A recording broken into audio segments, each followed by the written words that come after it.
Queen Lucy, having transitioned from her former life into a world of complex political intrigue, feels the heavy weight of leadership as she prepares for a perilous mission against the T.O.E.P. Society. With the deadline for the mission rapidly approaching, Lucy gathers her specialized teams to finalize the infiltration plan, shedding her nervousness to embody the iron will of her husband. The T.O.E.P. caravan moves deeper into the treacherous forest, guided by superstition and the constant, paranoid fear of both local legends and potential ambush. Trapped within the caged wagons, the captive women cling to hope and silent prayers, unaware that the shadow of their rescue is closing in on their captors. Chaos erupts as a pack of highly trained dogs, loyal to the Baymardian cause, strikes the caravan guards, initiating the first phase of the daring rescue operation. The battle intensifies as the Krompo dog displays unmatched agility, shocking the burly leader who realizes these are no ordinary beasts, but fierce, intelligent combatants. With the diversion successful, Lucy slips beneath the heavy wagons, working with intense focus to unlatch the chains that hold the captives in their miserable prison. The latches fall, the doors burst open, and the captive women are thrust into the center of a raging fight for their freedom. As the dogs withdraw, the staged battle ends perfectly, leaving the T.O.E.P. guards confused and humiliated while the Baymardian undercover team successfully integrates into the caravan. Shame drives the burly leader to weave a grand deception, claiming they were bested by mythical golden wolves rather than simple dogs, protecting his ego at all costs. The caravan nears the hidden fortress entrance, using a series of coded signals to prove their identity to the scouts, all while the disguised Baymardians remain hidden in plain sight. The entrance to the secret fortress is guarded by nature's terrifying beauty, a giant, blood-sucking blue rose that sleeps only in the dead of night. The silent takedown begins. With heat vision precision, the snipers clear the path, turning the fortress guards into slumbering statues before they can even raise an alarm. The fortress erupts in chaos as the T.O.E.P. commanders realize their outer walls are under fire, deploying siege weapons against the iron machines approaching the gate. The technological supremacy of Baymard is laid bare as their tanks shatter the fortress walls, sending debris and defenders flying into the dark, smoke-filled air. In the subterranean depths, Ivanka and her team infiltrate the heart of the palace, their movements fluid and lethal as they systematically eliminate the remaining guards. Ivanka faces off against Light, a superior Morgue warrior, their duel a display of high-level combat techniques as they fight over the secrets hidden within the vault. Miles away, the bubbling and dangerous Mr. Crane gathers with Morgane's elite, anticipation building for the unveiling of the Holy Core, a source of godlike power. The cloth falls, and the legendary Holy Core is finally revealed, its golden light bathing the assembly in a glow that inspires both awe and madness in the gathered lords. Driven by an inexplicable urge, Mr. Crane touches the stone. As his blood merges with the core's energy, the artifact responds with raw, ancient power, signaling the return of a forgotten legacy. As the fortress collapses, Lucy finds herself trapped on a precarious slope, using her wits and strength to navigate the shifting rock and falling structure. Refusing to give up, Lucy scales the crumbling ruins like a seasoned raider, determined to survive the collapse and reunite with her forces. The dust settles as the Baymardian units successfully extract, counting their losses with heavy hearts, but bearing the knowledge that their mission was a success. The victory tastes like ash. Lucy rests for a brief moment, mentally honoring the 16 brave souls left behind in the ruins, vowing to see their families cared for. With the mission accomplished and the captives freed, the Baymardian forces depart, carrying the scars of war and the resolve to return to their beloved king. While one threat is dismantled, another grows. The Holy Core has been activated, and Morgane's quest for total world domination has officially entered its most dangerous phase. The heavy stone hovered in the air, its gravitational weight forcing a spasm of agony upon Crane. As the relic finally fell with a resounding bang, the atmosphere in the hall grew heavy with the weight of the T.O.E.P. meeting, signaling the beginning of a desperate search for the ancient descendants. Cavian stood, his icy command cutting through the chaotic bickering of elite assassins and killers. The society was in an uproar. Everyone fought for the privilege of hunting the ancient guardians, seeing it as the ultimate path to historical glory. The room became a cacophony of greed. Each faction, from the Jaguar killers to the Silver assassins, clamored to be the ones assigned, for they knew the power contained within the Holy Core was the key to ascending the ranks of Morgany. Cavian's voice echoed with cold authority through the megaphone. He declared that only the Class 1, Rank 4 members would choose the teams, forcing the crowd into a tense, uneasy silence as they waited for the judgment to fall in 4 days' time. Zane and the council began drafting their plans. They knew that logistics were a nightmare. Months at sea, brutal winters, and unpredictable storms awaited their assassins on the journey to distant lands like Tenola. In the vibrant city of Baymard, the sun climbed high, painting the streets with the warmth of a peaceful summer morning. People bustled about, unaware that the darkness of Morgany was gathering its forces across the sea. On the train, Cyprian and his fellow commuters marveled at the Baymardian newspaper. Detailed weather alerts and emergency warnings were unheard of in other empires, yet here they were provided with a transparency that felt almost miraculous. Anxious to make his parent-teacher conference, Cyprian sprinted through the station. To a man from Ramain, the technological marvels of Baymard were not just infrastructure. They were signs of a heavenly empire. The school was a fortress of knowledge. Cyprian straightened his suit, his heart pounding in his chest. He was here for his children, Maj and Maggie, determined to prove himself as a present and doting father. A teacher addressed the crowd of guardians. His charm was magnetic. Even the most influential noble breeds in the crowd felt a sudden, subconscious respect for his poise and educational mastery. Cyprian found a kindred spirit in Frodo, another parent from Ramain. As they walked toward the elementary sector, their nerves began to dissolve, replaced by a shared wonder at the sheer scale of the institution. The conference began, and parents received detailed booklets outlining their children's progress. The sheer depth of the assessment, covering physical training, academic theory, and character development, left many of the guardians in stunned silence. Cyprian pored over the results. His daughter, despite being a chatterbox, was excelling in ways he never thought possible. The school's analysis was a treasure map of his children's future, far beyond anything his homeland could ever offer. The day ended with laughter and warmth. As the city settled, Cyprian felt a profound sense of peace, believing his children were in the best hands possible. But unseen by the peaceful families, darkness was already encroaching. Under the cover of a calm summer night, the Morgany fleet sailed toward Baymard. 250 galleys carved a path through the black water, their crews sharpening weapons in eerie, disciplined silence.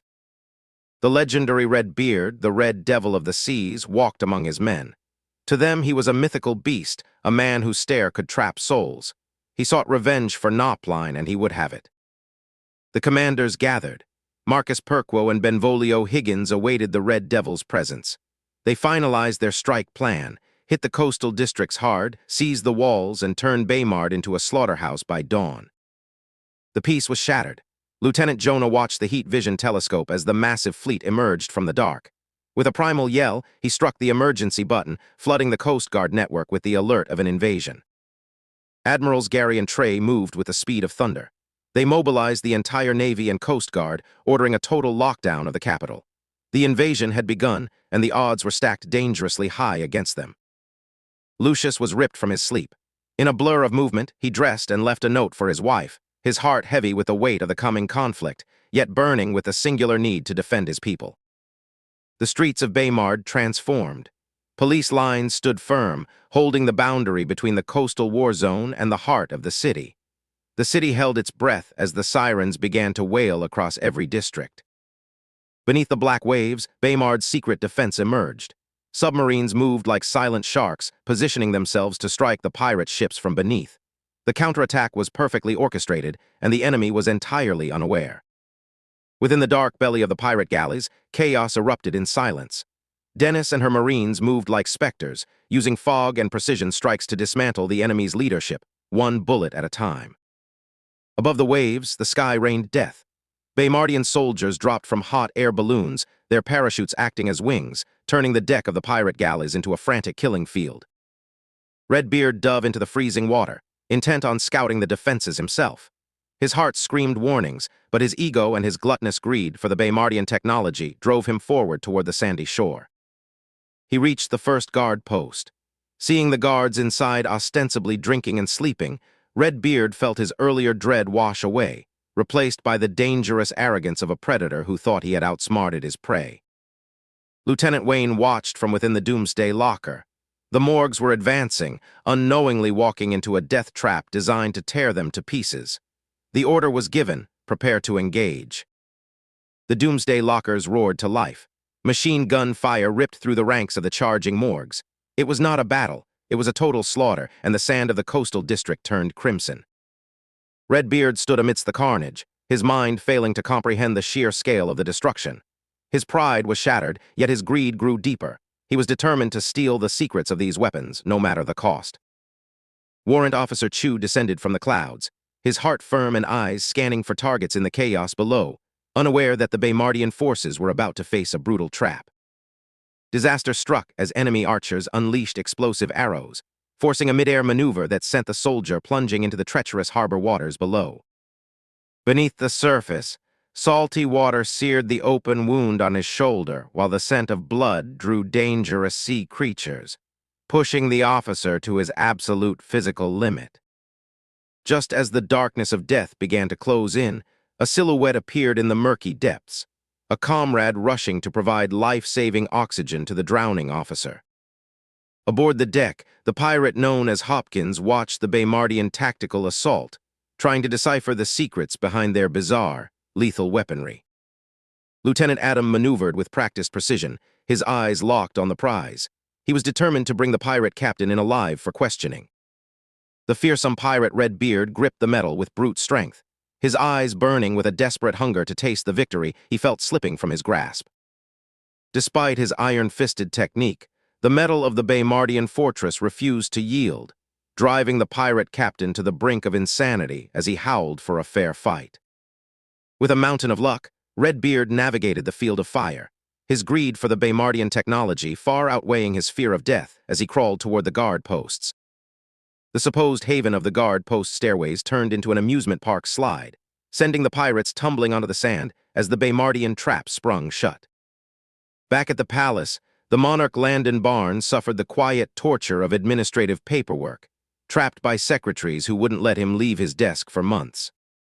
When the day ended, stolen moments in the palace garden with Lucy provided the only reprieve from the relentless pressure of governing a rapidly evolving empire. As the dawn broke, the tide shifted. Hundreds of Baymardian ships arrived, surrounding the coastline and effectively trapping the remnants of the pirate army. Before he could launch his final attack, a series of invisible darts found their mark, plunging the mighty Red Devil into a sudden, deep, and dreamless slumber. With the victory secured, the cleanup crews swarmed the district, documenting the aftermath while soldiers ensured that not a single shred of intelligence was lost. For the young engineer Carl, the day promised greatness. He had been selected for a special project in the lower region, a dream come true after years of study. Arriving at the station, Carl felt like a traveler entering a fantasy kingdom. The massive, clockwork-themed hub was the heart of Baymard's technological prowess. The moment of truth arrived as the recruits gathered, their confusion vanishing the instant they saw the monarch standing before a mysterious, spider-shaped structure. Landon held a simple fork high, challenging the minds of these future engineers to think beyond the limits of current steel and into the realm of advanced enhancement. The industry was a symphony of precision, designed to forge the high-tier mechanical spiders capable of anti-gravitational flight, the cornerstone of Project Takeoff. Just as the project kicked off, a sudden system warning flashed in Landon's mind. An assassination attempt was imminent, and a new life depended on his speed. With seconds left on the clock, Landon ducked into the shadows, his form dissolving into thin air as he prepared to intervene in a battle halfway across the ocean. Caught in a deadly storm, the giants of Armenia had drifted into unknown waters, finding themselves hopelessly surrounded by the ruthless pirates of Morgany. Prince Artemis, a man of incredible height and strength, fought with everything he had, but his blade was knocked overboard, leaving him vulnerable to the pirate captain. A burst of pink smoke signaled the arrival of a mysterious stranger, a man who claimed to be a fairy godmother while effortlessly disarming the attackers. Ignoring the confused shouts of the pirates, Landon secured the unconscious prince and drew a strange black object from his belt, leveling the playing field. The sound of modern thunder echoed across the ocean. With a single weapon, Landon dismantled the pirate blockade, silencing their arrogance in a hail of fire. Awakening to a different reality, the giant prince stared at the magazine, realization dawning upon him that the savior he sought had come not from the heavens, but from a place called Baymard. The stage of history shifts as Landon, the brilliant mind who reshaped the world, masterfully manipulates the desperate survivors. With the calm poise of a predator, he promises them salvation, turning their own confusion into a strategic advantage, all while preparing to vanish like a ghost into the night. With his ruse complete, the savior of the seas dissolves into thin air. He reappears in the silence of an empty bathroom, a stark, modern sanctuary far from the battlefield, as he prepares to shed his disguise and return to the quiet life of a monarch. Back at the palace, the weight of the crown is forgotten for a moment. Lucy waits with unwavering devotion, her sharp mind setting aside the burdens of state to welcome her partner home, finding solace in the silent understanding that binds them. But shadows stir in the distance. Landon Barn, another scion of the powerful bloodline, leads a massive fleet through the dark waters. He is a predator who views the unfolding political chaos not as a tragedy, but as a long-awaited game of cat and mouse. Sebastian's expectations of a crumbling, primitive wasteland are shattered. He gazes upon the orderly docks and bustling, prosperous harbor of Arcadina, his smug confidence faltering as he realizes his intelligence reports were catastrophically wrong. Within the heart of the city, they find a hotel that challenges every concept of luxury they ever knew. The taste of ice cream, a simple delight from Baymard, leaves the hardened warriors dazed, their pride wounded by the undeniable culinary genius of the enemy they once looked down upon. In the safety of his suite, Sebastian finds his resolve hardened. The enemy is far more capable than he imagined, but that only excites the darkness within him. He pins his darts squarely on William Barnes' image, setting the stage for a bloody conflict that will redefine the throne. Even amidst the plotting, old habits remain. Sebastian taunts his sworn brother Rudolph, casually seizing his snacks as they lose themselves in the captivating screen. It is a moment of bizarre normality before the storm breaks, showcasing the strange, petty arrogance of the Barn bloodline. The day of the great reveal arrives.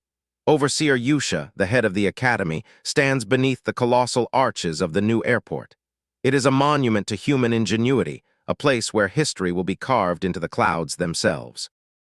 Landon addresses the gathered scholars and ministers. With a vision that transcends boundaries, he speaks of the future, a time when metal machines will conquer the sky. He prepares his chosen pupils for a responsibility that will change their world forever. The wind howls across the vast, open runway. As they journey toward the flight control towers, the true scale of the project hits them. They are no longer just scholars. They are the architects of a new era, facing the raw, untamed forces of the atmosphere. In the distant capital of Dafris, Xenia's patience has finally snapped. Tired of the empty promises of the T.O.E.P., she decides that she will no longer wait for others to act. She prepares to unleash her own forces, a silent, bloody movement in the shadows. With the mission calling, the pain of departure returns. Lucius bids farewell to his family, the small, innocent Cora asleep in her mother's arms. He knows the risks, but the drive to protect them fuels his journey into the heart of danger. While the heroes depart for war, the shadows bring new arrivals. The witches have touched down, their hearts set on a dark, singular purpose, to capture the queen and usher in an age where the world kneels before their ancient, vengeful will. In the belly of a local tavern, the witch council convenes. They speak of betrayal, lost glory, and the hunt for the queen. Their plans are calculated and ruthless, aimed at turning the tables in a world they believe belongs to them by birthright. On the high seas, the giants find themselves in a new reality. They step onto the metallic behemoth of a ship, their minds reeling from the sights. From electric lights to smooth, silent elevators, their ancient, isolated world is being dismantled by the marvels of Baymard. Even the mightiest of men can find wonder in the small things. Artemis, a prince of giants, is utterly captivated by the simple flick of a light switch. In this lavish suite, surrounded by luxuries he never dreamed of, he feels the first glimmers of hope for his people. The leisure is brief. As dinner concludes, the atmosphere turns heavy and urgent. Artemis lays out his map, sketching the geography of his lost kingdom with trembling fingers. The plan is set. They will strike back, and the war for the survival of the giants begins. Far away, the heir to the Adonis throne finally returns. In a land where tradition and mystery are draped in gold, Java walks the holy grounds. He is the blessed one, a leader destined to wield forces that even the most powerful nations would tremble to encounter. Beneath the holy temple, they find the source of their power, the holy feather. As it radiates a godlike, golden energy, father and son realize their destiny is within reach. With this, they will forge a weapon that will make them masters of the world. The destination is in sight.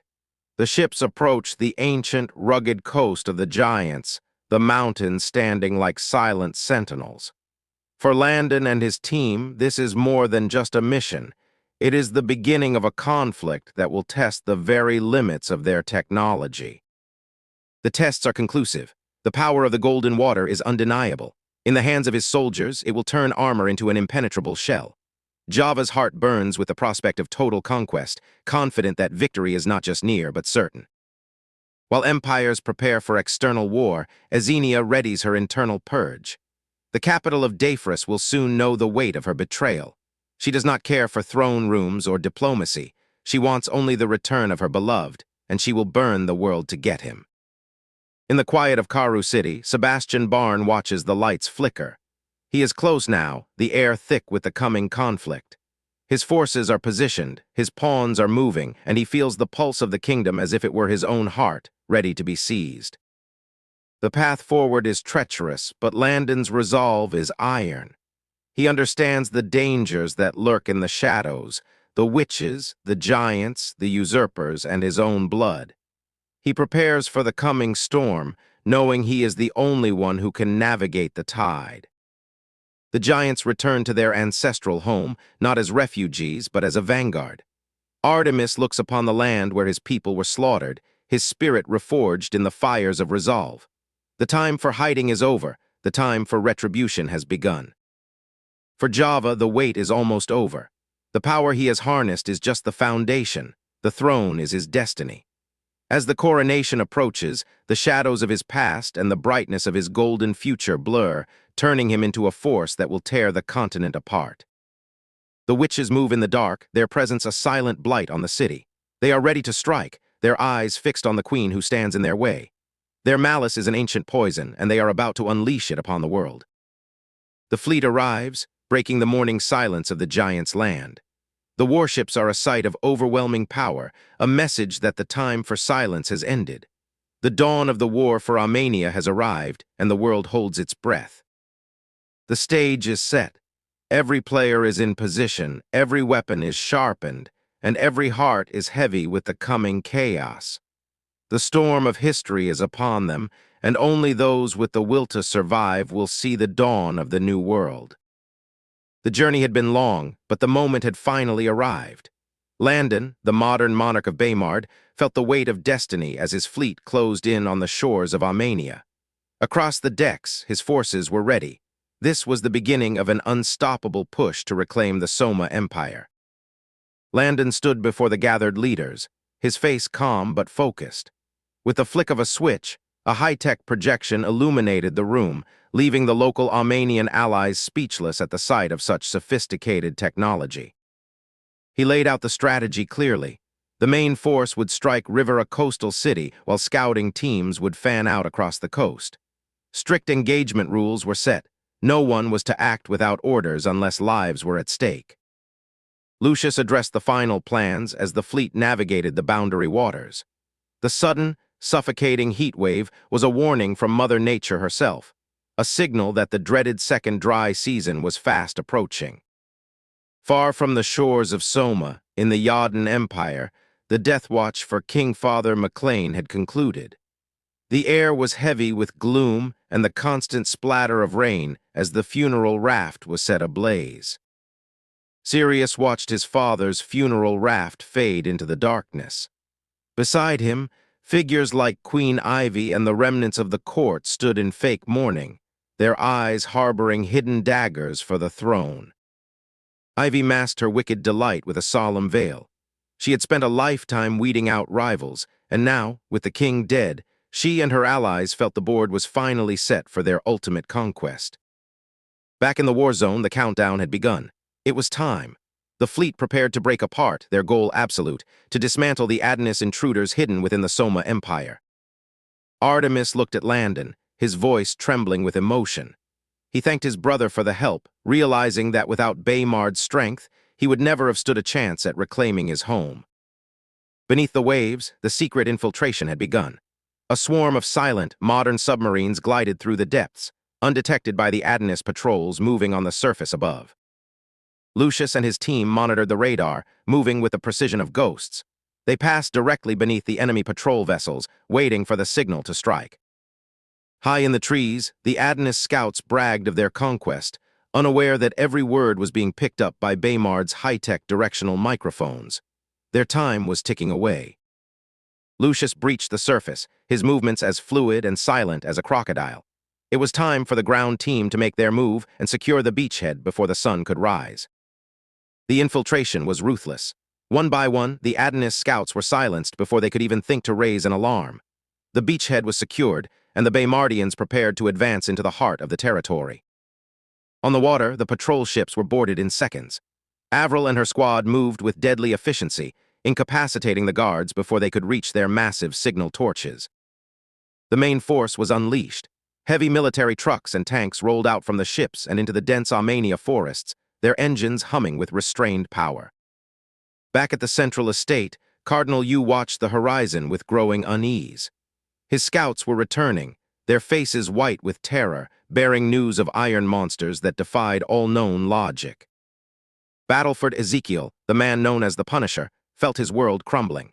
He ordered his men to reinforce the walls and prepare the ballistas, refusing to believe that any iron beast could stand against Adonis. The walls didn't stand a chance. A thunderous explosion tore through the stone, sending screams echoing across the courtyard as soldiers were thrown into the air, their defenses shattered by the Baymardian advance. Ezekiel, having survived by the skin of his teeth, dragged his broken body through the debris. The invincibility he once felt had been shattered. He knew now that they weren't fighting humans, they were fighting nightmares. The gates were blown apart. There was no holding back the tide. The Baymardian steel poured into the estate, their armored vehicles turning the once mighty training grounds into a killing field. Panic spread through the city. The Adonis followers, who had ruled with an iron fist, found themselves trapped in a circular trap from which there was no escape. Payne saw the ruin of his father's palace, the site of a horrific public execution that had scarred his soul. The pain of the past fueled his hunger for justice, and he prepared to exact it with cold blood. Even the elements turned against them. A fierce heat tornado formed, chasing Landon's vehicle through the narrow clay streets. With nerves of steel, he drifted through the turns, a man in his element despite the deadly chaos. Anchored by high-tech latches, they weathered the storm. Inside the shaking frame, the air grew hotter, but the mission continued unabated. This was only the beginning of their final strike. The palace gates loomed ahead. The iron monsters had arrived, and the final battle for the heart of the empire was about to be decided in the unforgiving glare of the morning sun. The battle for Rivera began with the terrifying arrival of metal beasts that tore through the city gates like paper. Cardinal Yu watched in horror as his defenses crumbled, the deafening blasts signaling the end of his arrogant reign. A supernatural wind swept through the battlefield, claiming the lives of soldiers who were caught off guard. Cardinal Yu struggled to hold his position, his knuckles white against the iron chains as he fought the very elements. Desperate to turn the tide, Thaman Gandalf attempted a forbidden conversion, chanting sacred prayers to Adonis. He stood firm, believing his blessings would command the iron beasts to bow before their faith. The conversion failed. A massive explosion ripped through the air, silencing Gandalf's prayers instantly. Cardinal Yu realized in that heartbeat that his god had abandoned him, and the path to escape was the only way to survive. The enemy forces emerged from their metal carriages, their discipline and superior weaponry shattering the remaining resistance. The Adonis followers finally understood that they were not fighting monsters, but a far deadlier human force. Sergeant Petra took command, her machine gun fire creating a wall of lead that tore through the enemy's lines. The sounds of rapid gunfire were unlike anything the city defenders had ever encountered, sounding like the voice of an angry god. Amidst the carnage, Landon moved with eerie confidence, his eyes tracking the enemy's movements as he led the final push toward the prison estate. The inner sector was within reach, and with it, the resolution to this brutal conflict. Artemis stood at the threshold of the prison, his blade gleaming with the promise of vengeance. The time for the giants to reclaim their dignity had arrived, as they prepared to breach the dungeons and silence their torturers. The battle intensified as Artemis led his people into the fray. Every strike was fueled by the memory of the abuse they had suffered, and as their enemies fell, the giants felt the first sweet taste of retribution. Pain guided the group through the labyrinthine corridors of the prison, his memory acting as the key to the underground cells. Every turn was dangerous, but their resolve was absolute as they sought the heart of the facility. The barrier finally broke under the force of a perfectly placed explosive. The shockwave rattled the stone halls, clearing the way for the rescue team to enter the depths where the most broken of their brothers waited. Landon coordinated the final push through his communicator, his calm demeanor a stark contrast to the destruction surrounding him. The prison was falling, and his mission to secure the hostages was proceeding exactly as planned. Deep within the prison, Nicholas Kelper lay in the grip of death, his body ravaged by months of torture. Hope seemed like a forgotten dream until the sound of footsteps signaled the end of their long nightmare. The reunion was heavy with grief. Pain and Artemis looked upon Nicholas with shattered hearts, seeing the shadow of the man they once knew, yet the spark of life remained, urging them to act quickly to save him. Every second was a race against death. The medical team took over, their hands moving with practiced precision to stabilize Nicholas. He was carried out of the darkness, destined for the care he had been denied for far too long. Cardinal Yu attempted a final, desperate gambit, hiding amongst the fallen, but Captain Osman was waiting. Their clash was a silent, lethal dance of technique where every motion was aimed at ending the conflict. As the dust settled, the citizens of Rivera emerged, stunned by their sudden freedom. The tyranny had collapsed in a single day, and the people began to realize that their nightmare was truly over. Far away, Prince Daniel Lockhart watched the developments with a sinister smile. He viewed the chaos as a stepping stone, his eyes fixated on the throne of Corona and the woman he intended to claim as his own. In Baymard, a young boy named Matthew waited with bated breath. The arrival of his sister, Emily, was a spark of warmth in his life, and together they prepared for a miracle that would forever change his world. The moment arrived. With trembling hands, the doctor fitted the device, and for the first time in his 10 years of life, the silence was replaced by the vibrant sounds of the world. He heard his own heartbeat, steady and strong. Tears flowed freely as he realized he was finally whole. The miracle of Baymard had gifted him a sense he thought was lost forever. On the high seas, the fury of nature tested the resolve of Prince Daniel's men. They battled through a tempest of epic proportions, driven by a mission that threatened to shadow the future of kingdoms. Back on solid ground, Earl Petage moved like a phantom in the night. The Empire's blade shielded his innocent children, his heart burning with a rage that would soon consume those who dared to target his family. With thousands of loyal men at his back, Petage set out to purge the darkness. The witches would learn that the Empire's blade did not negotiate with those who threatened his kin. The hunt had begun. Petage had finally cornered his prey. After months of careful observation, he discovered the witches' main headquarters. With their forces distracted and scattering, he seized the chance to strike, his heart fueled by the memory of the threats made against his wife. Meanwhile, the mood in Baymard was electric. After weeks of testing, the gravitational belts had proven to be a masterpiece of engineering.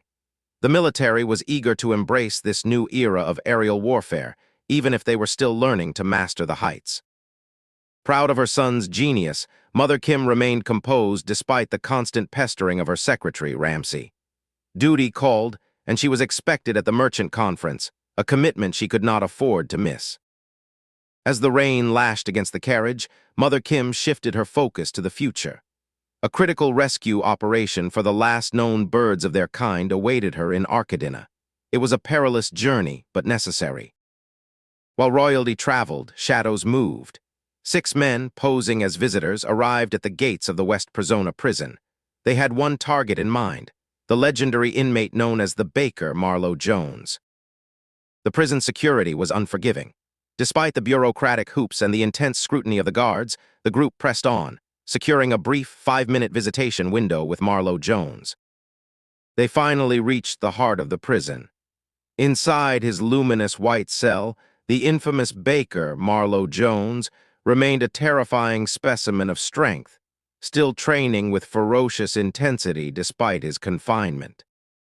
The encounter was tense. Marlowe was not the same man he once was, yet his aura of villainy remained absolute.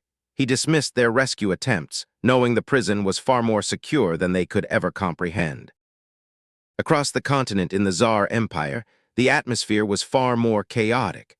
Under the cover of a thunderstorm, restless nobles gathered in a secret underground hall, plotting to reclaim their power from the Baymardian influence. In the shadows of the Knighthood Academy, Vittorio Helting watched the unfolding drama with calculated patience. He was the heir to an exiled bloodline, biding his time to strike and claim the throne for himself. Lord Ichabod's relaxation was shattered when the doors to his hall were blasted open. Warden Samantha had arrived, and her presence immediately filled the room with an authority that left the noble gasping in terror. Samantha's message was chillingly simple. Peace was an option, but treason would have consequences. Ichabod, thoroughly intimidated, realized he was utterly outmatched by her lethal efficiency. Meanwhile, in the Soma Empire, the situation was dire. The capital stood on the brink of collapse as the armies of Adonis pressed forward, testing the resolve of the giants who had protected their home for centuries. The enemy tactics were relentless. They rotated their forces day and night, choking the city's supplies. The giants fought with everything they had, yet they were running out of time and gunpowder. Just as all hope seemed lost, a thunderous roar broke across the plains. Baymardian vehicles arrived, turning the tide with technology the giants had never dreamed of, tearing through the Adonis siege lines. The battle turned into a rout. The invaders were systematically dismantled, their morale shattered by the overwhelming superiority of the Baymardian weapons, leaving the cardinal in a state of frantic rage. The central command fell. Landon, Lucius, and Prince Artemis confronted the defeated Cardinal Everett. The tide had turned, and the survivors of the Adonis army were left to contemplate their swift and total defeat. The giants were a vengeful people. For their fallen brothers, they made sure the invaders felt the weight of their wrath, delivering blow after blow to the man who led their empire into this disaster. The gates finally opened to a scene of jubilation. King Timothy reunited with his son, the victory secured not just by their own resolve, but by the unexpected and timely intervention of their powerful new allies. Inside the Baymardian vehicles, the giants were treated to wonders they could not comprehend. From the soft beds to the magic of the light bulbs, they were completely enthralled by the technological marvels presented to them.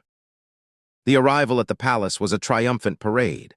The people of the capital cheered, their fear replaced by admiration for the metal carriages that had brought their heroes home safely. Inside the palace, even the king was not immune to the charm of the new technology.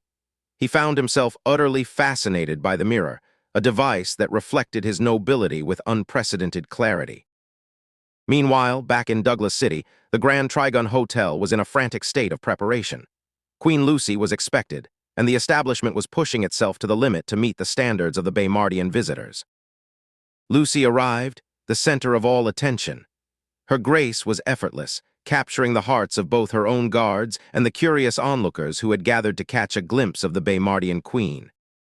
Yet hidden among the crowds were the witches.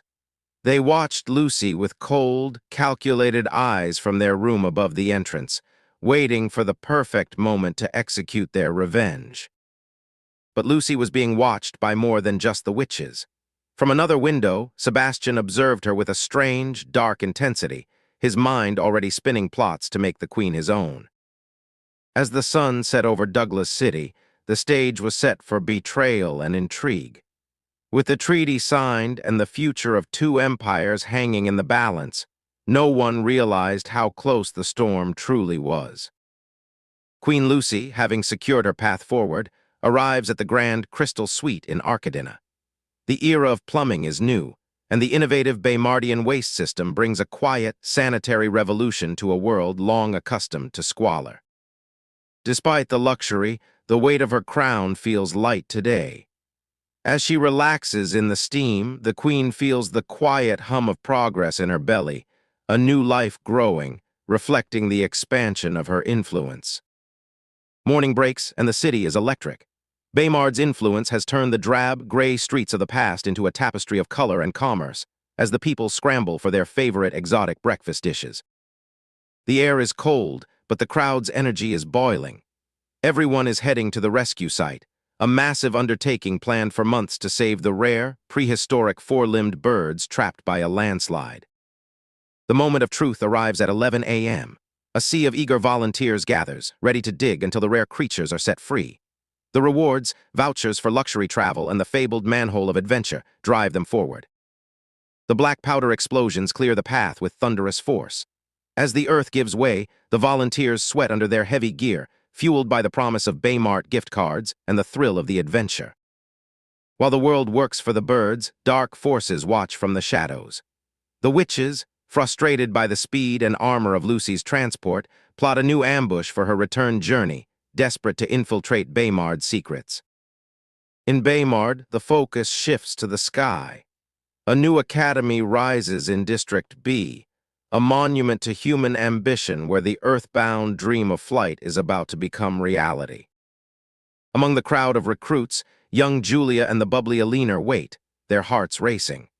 They don't yet know that the bizarre aptitude tests they faced were merely the threshold to becoming Baymard's first pilots. The trainers arrive, sharp and imposing. Their uniforms, adorned with gold and black stripes, command silence. Today, these hopeful youths leave their old lives behind to enter the elite pilot training program. Led to the runway, the recruits witness the impossible. 3 giant metal birds wait on the tarmac, planes. The sheer scale and presence of these machines leave them shivering, their minds struggling to comprehend the physics of flight. They stand in awe before the corporate jet, a symbol of luxury and speed. This is the future, a vessel for the wealthy, promising a life spent crossing borders in hours rather than weeks. Julia enters the single-engine trainer. The cockpit is a labyrinth of knobs and dials, yet the instructors assure them that every journey begins with the first switch. Training will be brutal, but the skies call them. Returning home, Julia shares the news with her sister Lily. They waste no time, creating lists and shopping for the essentials. The academy is a crucible, and Julia is determined to endure whatever trial awaits. The bliss of the first night is shattered at dawn. A piercing whistle screams through the dormitories. 5 minutes to be dressed or face the consequences. The training has truly begun. Day 1 is a nightmare. Under the drizzle, they run laps and drill in combat techniques.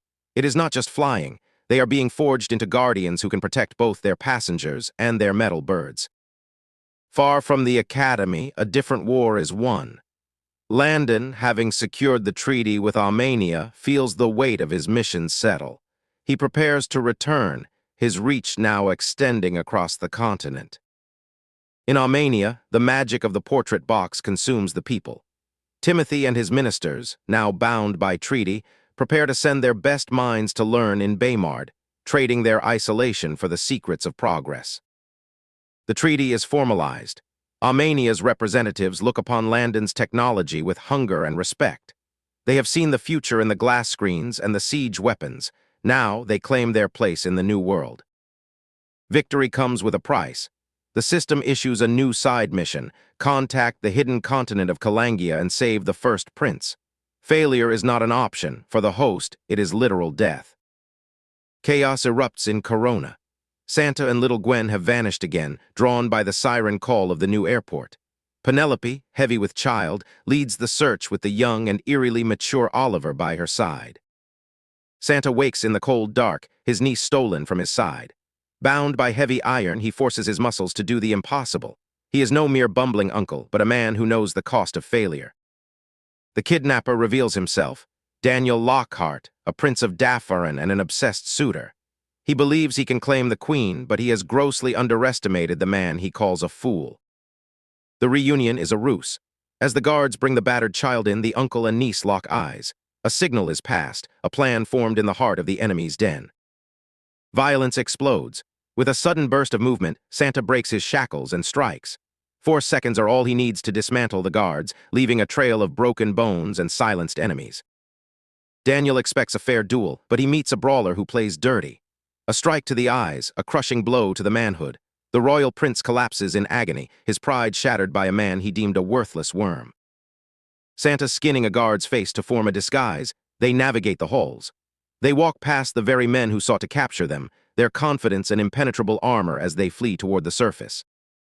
Left behind in the bloodied cell, the prince gasps for life. His balls are ruined, his dignity is gone, and he swears a blood oath. He will live and he will have his revenge. Safety at last. Penelope holds the children close, the cold fear of the day melting into relief. The mystery of the kidnapper is solved, and Corona prepares for the hunt. In Zol, the common man thrives. Mitch, once a peasant, now decorates his home with Baymardian wallpapers. The world is changing, and for the first time in history, the commoner has a future to look forward to. The voyage concludes. The mighty ship cuts through the waves, bringing the delegation home. Landon watches from the bow as the harbor of Baymard rises to greet them, a city of glass, light, and promise. The magical doors open, and the visitors stand paralyzed. The efficiency, the screens, the glass architecture, it is an overwhelming spectacle that humbles even the most powerful kings of the old world. Before them, the limousines await. The visitors stare in silence, captivated by the beauty of the machine. The journey has begun, and Baymard's greatness has finally been revealed to those who dare to witness it. In the heart of Baymard, Landon Barn, formerly an individual from our world now transformed into a visionary leader, surveys his thriving empire. Where once there were simple coin-carrying servants, now technology rules. Bank cards and ATMs have replaced the heavy burden of metallic wealth. Timothy and his royal entourage stand dumbfounded within the Baymard hospital. The realization that once deadly diseases like chickenpox and the flu are now easily cured with simple pills leaves their minds reeling, challenging every belief they ever held about human mortality. They retreat to the UN library, a sprawling fortress of intelligence. Here, farmers and scholars from across the nations frantically study advanced agricultural methods to save their empires, while Timothy loses himself for 18 hours straight, discovering secrets that could transform his own kingdom. As rain hammers against the windshield, Landon navigates the streets of Baymard. Behind the facade of peace, he grapples with the growing threat of counterfeit medical goods, a direct challenge to the safety of his people that he refuses to tolerate. The rain cannot deter the progress of military might. Landon meets his brothers-in-arms in a high-security dome. Today, they are not here for politics, but for the unveiling of a prototype that will redefine warfare forever. Dr. Watson steps into the light, his hands trembling with fervor. With a dramatic pull of a cloth, he reveals the Digma Gundam flying suit. It is a masterpiece of engineering, a marriage of human ambition and alien-inspired technology. The suit fits like a second skin, a marvel of advanced metallurgy. As the seals hiss shut, the wearer becomes one with the machine. It is light, intuitive, and deadly, a technological answer to the ancient limitations of gravity. The tests begin. One by one, the testers leap, soaring toward the dome's ceiling with the grace of legends. They land without a sound, their suits absorbing the crushing impact of reality. They have truly become gods of the sky. Safety is paramount. Should a suit fall into enemy hands, a self-detonation protocol is triggered. With a delicate touch, the testers demonstrate how to disarm the explosive, a testament to the extreme measures taken to protect Baymard's secrets. Boom, the demonstration turns lethal. The self-detonation is swift and violent, shattering the suit into razor-sharp fragments. It is a terrifying display of raw power, a clear warning to any who would dare to steal this technology. Then the true miracle, flight. Landon masters the controls, soaring through the dome with the precision of a hawk. He teaches his brothers the secrets of weight distribution, and soon they are all dancing among the rafters, conquering the heavens themselves. The dream grows larger. Landon moves to the international flight sector, focusing on the finer details of the future, airline meals. He explains the science of taste at high altitudes, ensuring his vision of global travel is perfect in every bite. But shadows stir in the corners of the world. Camilla, a lethal operative of the TOEP, hides in the damp darkness of a sewer. She is cornered, desperate, yet her resolve is as cold as the steel she wields against those who dare hunt her. She strikes without mercy. The intruder is silenced before he can raise the alarm. Camilla knows the capital is watching, but she possesses secrets that could unravel empires. She is a reaper in the dark, preparing for the grand strike against Baymard. The journey is grueling, weeks of riding through forbidden paths. She carries the organization's grim instructions: head to Baymard and wait for the finale. The end of the new empire is coming, and Camilla will be the one to herald the doom. As the letter burns, Camilla revels in the countdown. 2 years, they say, until Baymard is nothing but ashes. She dreams of blood and conquest, unaware that her destiny is tethered to a hubris that will inevitably shatter. Back in Dafris, the fall ball begins in splendor. The nobles preen and gossip, unaware of the viper in their nest. They seek marriage and power, blinded by the flickering lights of the grand ballroom. Ashenara, the woman who would be queen, prepares for her strike. She plays the part of the devoted lover while plotting the death of the monarch. She is arrogance incarnate, believing her beauty can excuse any crime. They walk into the garden maze, a perfect, isolated stage for a regicide. Ashenara lures Henry deeper into the labyrinth, her heart beating with the rhythm of impending betrayal. The clock is ticking toward the death hour. The mask slips. The dagger flashes in the moonlight. Ashenara's transformation is absolute as she confronts Henry, her guards appearing from the shadows like specters. She believes she has won, drunk on the illusion of her own power. But Henry is no longer the naive prince she once knew. Snipers fire, and Ashenara falls, her arrogance shattered in an instant. She is brought low, a victim of her own twisted dreams and the cold reality of royal survival. By dawn, the news spreads like wildfire. The city is in a frenzy. Ashenara, the woman who dreamed of crowns and blood, has fallen. She faces the harsh verdict of treason, destined for the unforgiving walls of a Baymardian prison. Meanwhile, the gears of change grind on. In the shared barracks, Timothy and his men endure the brutal training led by Major Johnson. They sweat and bleed, learning the true meaning of discipline under the watchful eye of the devil himself. Even a monarch is just a recruit here. Timothy pushes past his limits, embracing the agony of the obstacle course. He has come to understand that in Baymard, power is not given. It is earned through blood, grit, and the relentless pursuit of perfection. As the week comes to a close, they find common ground. The library, the training, the openness, it all paints a picture of a nation built on unity and equity. They depart not as enemies, but as students of a new, inevitable era. But peace is a fragile thing. Far away, the organization gathers its strength. Shadows lengthen and war cries echo across the plains. The stage is set for the final clash, and the world holds its breath, for the end is truly near. The barracks have become a forge. Every soldier is a sharpened blade, every officer a calculating mind. They are ready to protect the flame of progress against the encroaching darkness of those who wish to burn it all down. Landon knows the cost. He has built more than just machines. He has built a belief system. The trials ahead will be the true test of Baymard's foundation, but he stands ready to meet the storm, one step ahead of destiny. Camilla rides on, a ghost seeking her vengeance. The path ahead is treacherous and long, but her hate fuels her every stride. The world is changing, and she is merely the first wave of a coming apocalypse. The ball is over, the curtains have fallen, and the players have taken their places. Fate has woven a complex web of ambition and regret, and now it is time for the final act to begin. The silent watch begins. Landon monitors the movements across the borders. He knows the enemy's intent is to strike before he can prepare. But they forget that he is not a monarch of the past. He is the architect of the future. Unity in action, purpose in heart. The soldiers of the UN alliance have found a common cause. They are no longer soldiers of different empires. They are the shield of a new world, ready to stand against the coming tide. Henry watches over his people, the betrayal of Ashenara a heavy weight but a necessary lesson. He is a wiser king now, tempered by fire.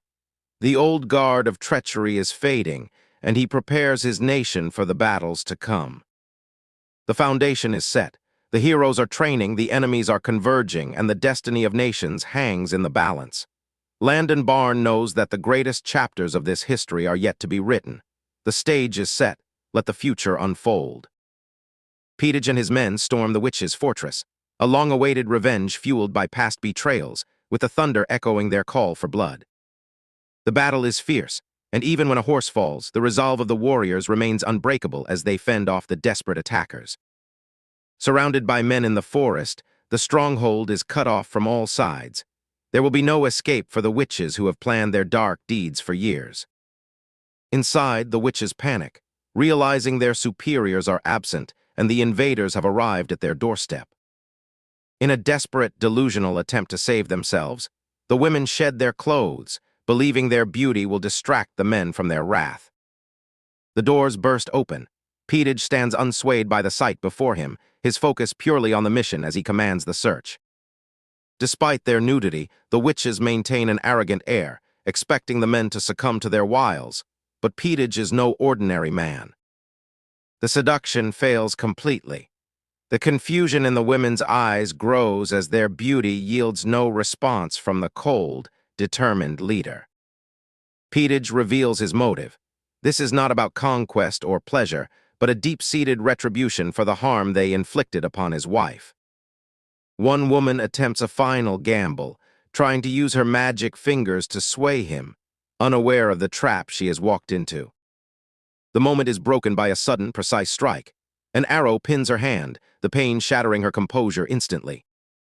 Laughter echoes in the hall.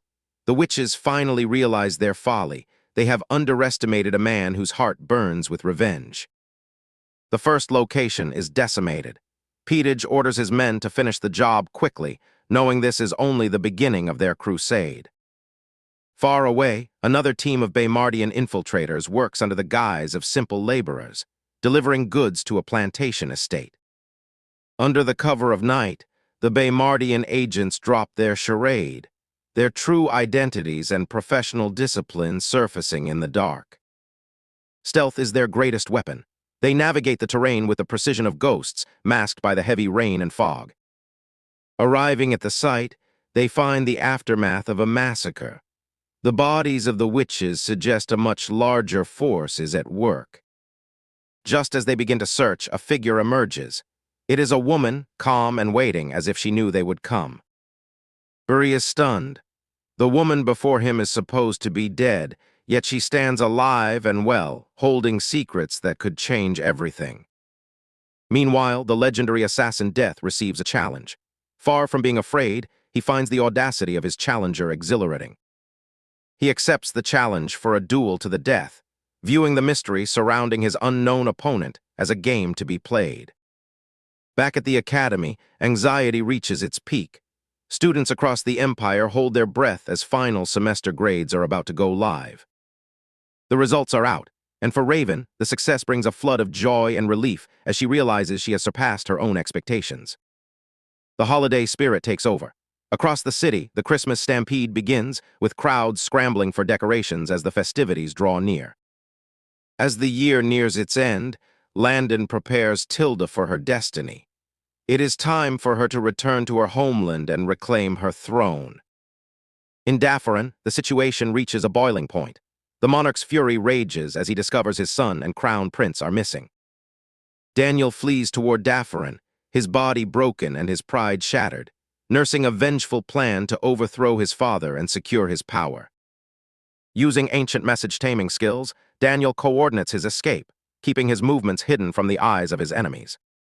The royal Christmas ball begins. The hall is a masterpiece of light and magic, gathering royals and esteemed guests for a night of peace. Landon greets his guests with genuine warmth, breaking the rigid protocols of royalty to share the true spirit of the season with his allies. In the Adnis empires, the tone is far colder. Java watches the demonstration of holy weapons, plotting his dominance through blood and divine decree. Amidst the excesses of the holy booth, Java and his father plan their war against Baymard, certain that their new weapons will bring them total victory.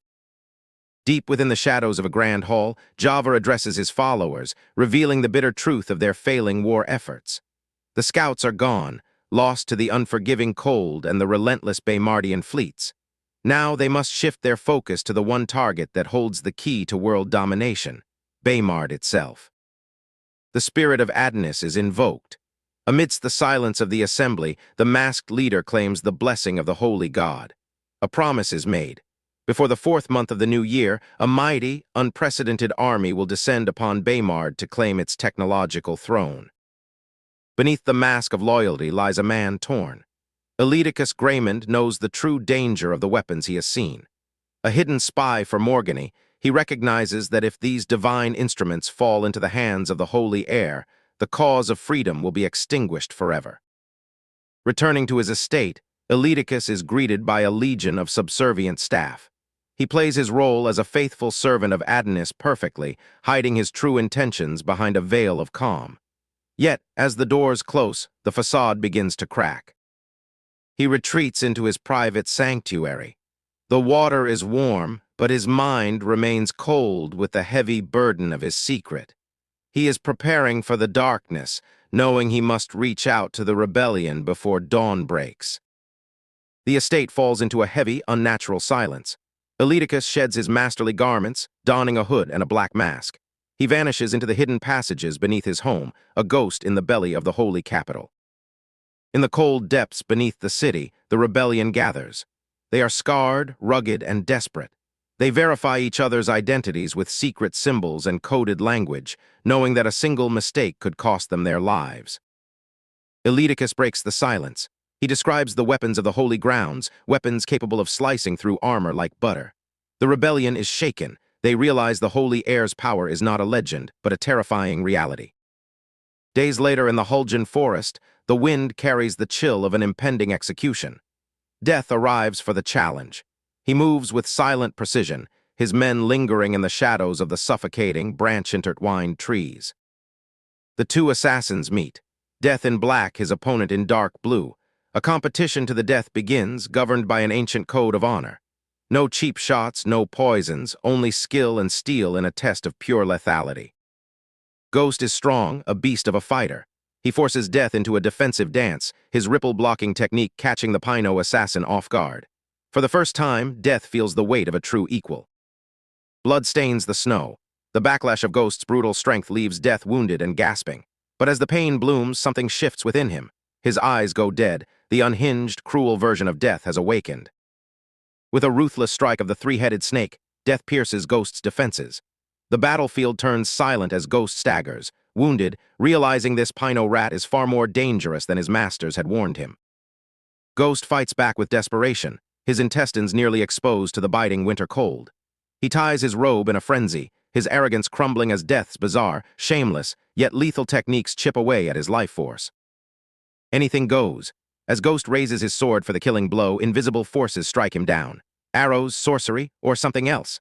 Ghost falls, surrounded by mysterious clinical soldiers. The hunt is over and the prey has become the prize. In Baymard, the atmosphere is electric. History is in the making. The grand airport stands as a testament to Landon's genius, waiting for the maiden flight that will change the world forever. The betting wars reach a fever pitch.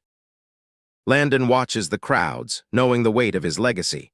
Every invention, from medicine to transit, has brought his people closer to a new era. Today, the cargo planes will take to the sky, and the world will finally know the power of metal flight. They soar, the metallic beasts cut through the winter sky, defying gravity and logic. The crowd falls silent, then erupts into thunderous cheers. The age of cargo aviation has dawned upon the land of Hertfilia. The pilots, modern heroes, signal their triumph to the world below. A sense of awe sweeps across the continent. Baymard has not just built ships, they have conquered the heavens themselves. Far from the celebrations, Tilda prepares for her own ascension. Standing before 5,000 soldiers, she speaks with the authority of a future monarch. The mission to Dafferin is set. She will reclaim her throne. The strategy is clear. She will build her forces, dismantle the slave camps, and root out the taupe infestation. Tilda has stepped out from Landon's shadow, ready to command the fate of Dafferin. The respect is palpable. The commanders recognize the fire in her eyes, the mark of a true ruler. She is no longer just the princess in training, she is the weapon that will shatter the status quo. The road ahead is paved with danger and intrigue. She must play a deadly game of identity and power. But tonight, the fear is gone. Tilda has found her purpose, and the crown of Dafferin is waiting. Back at his desk, Landon smiles. His brat has grown, but the world continues to throw challenges at him. An island of primitive, orc-like people beckons, and the clock is ticking. The mission is a suicide run for most, but not for him. Landon ponders how to bridge the gap between civilization and those who kill before they speak. The savior's work is never truly done. Greed knows no borders. Across the world, those who covet Baymard's power are already plotting. They watch the skies and sharpen their blades, oblivious to the fact that they are already dancing in the lion's den. In the infirmary, Ghost remains a prisoner of his own hubris. He plots his escape, dreaming of the day he can return to his master, unaware that the medical prowess of Baymard is designed to dismantle even the strongest of souls. The holy leader waits. His divine plans are shifting, reacting to the sudden rise of Baymard. The chess pieces are moving, and the end game is approaching, but who holds the checkmate? The departure is imminent. Tilda leaves the only home she has known to enter the lion's den. She carries the weight of a kingdom on her back, and the courage of the man who raised her in her heart. The ships of war and peace weigh anchor. The era of the airplane has begun, but the old world is still fighting for its life. The waters are treacherous, but the course is set for a future that none can stop. The light of progress shines brightest when the world is darkest. For Landon, for Tilda, and for the people of Baymard, this is but the beginning. The gears of destiny are turning, and there is no looking back. Mervana Island, a hidden landmass the size of 60 cities, has stood isolated for centuries, shielded by treacherous currents and storms. Ruled by the descendants of a divinely gifted ancestor, its people once battled giant monsters until 4 centuries ago, when they finally claimed victory. Now they live on a land overflowing with untapped gems and precious minerals, unaware that their peaceful island is a treasure trove that would invite doom if discovered by outside empires like Morgany. Within the heart of the palace, the atmosphere is heavy with despair. The chosen heir Balthazar lies critically ill, his life force waning despite the healer's desperate attempts. The ruler, Takala, his voice raw with agony, echoes the pain of his people. The union of the royal family and their belief in the wind gods remains their only shred of hope, clinging to the prophecy that Balthazar is destined to bring change to their isolated kingdom. While Mervana prays for a miracle, the shadows of the outside world grow long. In the Central Plains, Lord Isaac, the overseer of the Taupe, discovers that 400 of his men have failed to return from the battlefield. Enraged by the defiance of William Barn and the rising tide of technology, symbolized by the hated streetlights, Isaac orders a brutal escalation of their plans, signaling a dark turn in the ongoing conflict. In Baymard, Lativia, the wife of Commander Gordon, faces her final days before returning to Armenia. Working in the orphanage has transformed her, peeling back the layers of aristocratic stoicism to reveal a woman deeply connected to the children she cares for. She has learned the joy of true motherhood, far removed from the cold expectations of noble life, and struggles to reconcile her love for this place with the duty that calls her home. The weight of departure settles upon Lativia as she says her goodbyes. Through her twin, Octavia, and the children in the orphanage, she has discovered a warmth she thought was impossible to achieve in their noble station. With gifts for the children and a heart full of memories, she prepares to leave Baymard, forever changed by the empire that taught her that family and love are worth more than any hoard of wealth. While others celebrate their time in Baymard, Ashenara languishes in a cold cell, awaiting her sentencing. Trapped and weakened, she waits for a rescue that feels increasingly like a fantasy. Henry Tudor, cold and resolute, has informed her that her time of delay has passed. The gears of justice are grinding, and her fate as a prisoner of Baymard is now all but sealed. The day of reckoning arrives. Ashenara, once a proud noblewoman, is now a shadow of her former self, wheeled toward her sentencing. The crowd is filled with the women she once bullied, their gazes sharp with long-awaited justice. She looks for her grandfather, seeking a savior that remains absent, her green eyes still blazing with a defiance that refuses to yield even as the weight of treason charges is leveled against her. Henry Tudor stands unyielding, a monarch who has earned the respect of his people through deeds, not words. When asked how she pleads, Ashenara defiantly shouts not guilty, a desperate attempt to sow doubt. But Henry remains unfazed. The evidence is overwhelming and the judgment is swift. 40 years in the Baymardian prison system, a fate that leaves the crowd in shocked silence. The final blow falls. Ashenara is taken to a small room to discover her grandfather, Alpantio, captured and bound. The once mighty man is now a broken wreck, his presence shattering Ashenara's last hope. Instead of comfort, she feels only bitter contempt for his failure. The reality of her situation is set in stone. The great protector she trusted has been humiliated, and she is truly alone. As the guards drag her away, Ashenara screams in rage and despair. She sees her grandfather not as a victim, but as a worthless relic of a failed past. The prison experience now begins in earnest. While the taupe organization looms in the background, their promises remain unfulfilled, leaving her to face the cold, unyielding reality of the Baymardian prison system. With the prisoner finally shipped off to Baymard and the grandfather neutralized, Henry Tudor finds a moment of hard-won peace. The weight of treason lifts, allowing him to refocus his energy on his empire's grand technological ambitions. Despite the crushing responsibilities of his crown, he finds solace in knowing he has secured the path ahead. But even as peace reigns in his heart, the shadows of the world continue to churn. In the cold heart of Albion, the wheels of war are turning. As winter bites, Commander Rayos watches his legions gather, their numbers swelling like the tides, all hungry for the secrets hidden within the Baymardian horizon. The ambition of Albion is singular, to strike before their allies can interfere. They view Baymard not as a neighbor, but as a vault of technology waiting to be plundered, and for Rayos, the time for patience has expired. Unaware of the impending storm, Baymard pushes forward into the heart of the winter abyss. Their destination is the Death Line, a place where sailors lose their souls, and the water itself seems to rebel against the living. The call comes through the silence of the ocean. This is no drill. The crew moves with machine-like precision, their hearts drumming in their chests as they prepare to dance with the threshold of oblivion. Below deck, the engineers work with feverish intensity. Wallace Wilborn watches the spider builders, machines that stand ready to mend the ship even as the hull screams under the crushing pressure of the approaching zone. At the summit of his achievement, Landon stands ready. The ship is a marvel of engineering, defying the limits of the world, yet the true test lies in the sky above the swirling, chaotic waters of the Death Line. The transition is violent. Gravity seems to abandon the ship as it hits the mating zone, the waves rising like walls of obsidian. Panic is held at bay only by the rigid discipline of the Baymardian soldiers. A soldier falls, but his suit pulses with a blue glow. The mecha suit, a marvel of science, suspends him over the abyss, turning certain death into a mere trial of nerves. They emerge from the depths, survivors of the ocean's fury. The training has been grueling, but in the heat of the moment, the technology becomes an extension of their own will to live. Beneath the surface, the ocean hides nightmares. Landon witnesses creatures forgotten by time, their forms twisted by the relentless energy of the Death Line, adapting to a world that kills anything weaker than them. With the ship stabilized, the focus shifts to the air. Landon prepares to push his aircraft to the limit. The goal is to pierce the veil and understand what ancient, inexplicable power lies at the heart of this oceanic hell.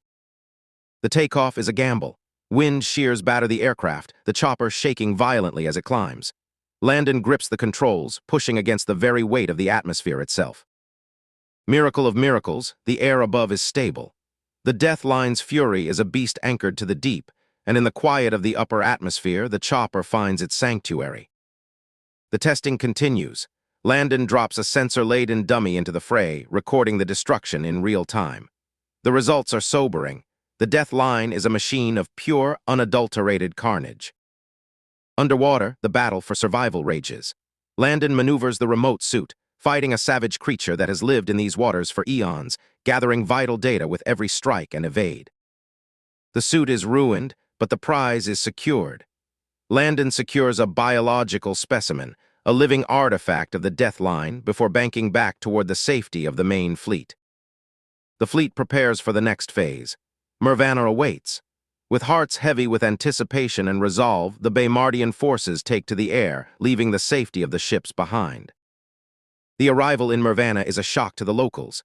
To them, these metallic birds are legends returned, harbingers of destruction that have been absent for hundreds of years. The alarm bells ring out, signaling a call to arms. The Mervans are a proud, battle-hardened people.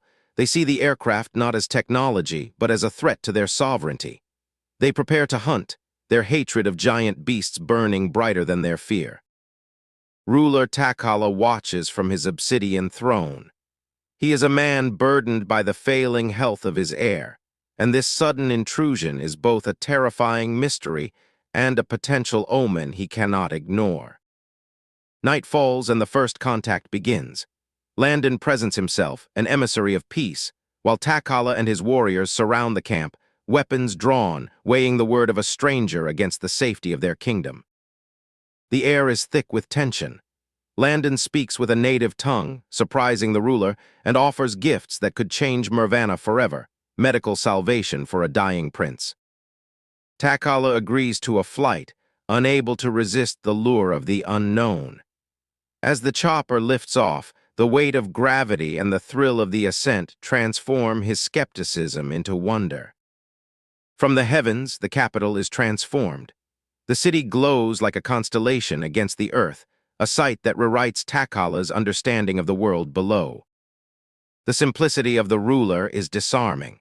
He treats the rappers like relics, a testament to the cultural bridge being built between two worlds that were never meant to meet. The chopper touches down at the palace gates.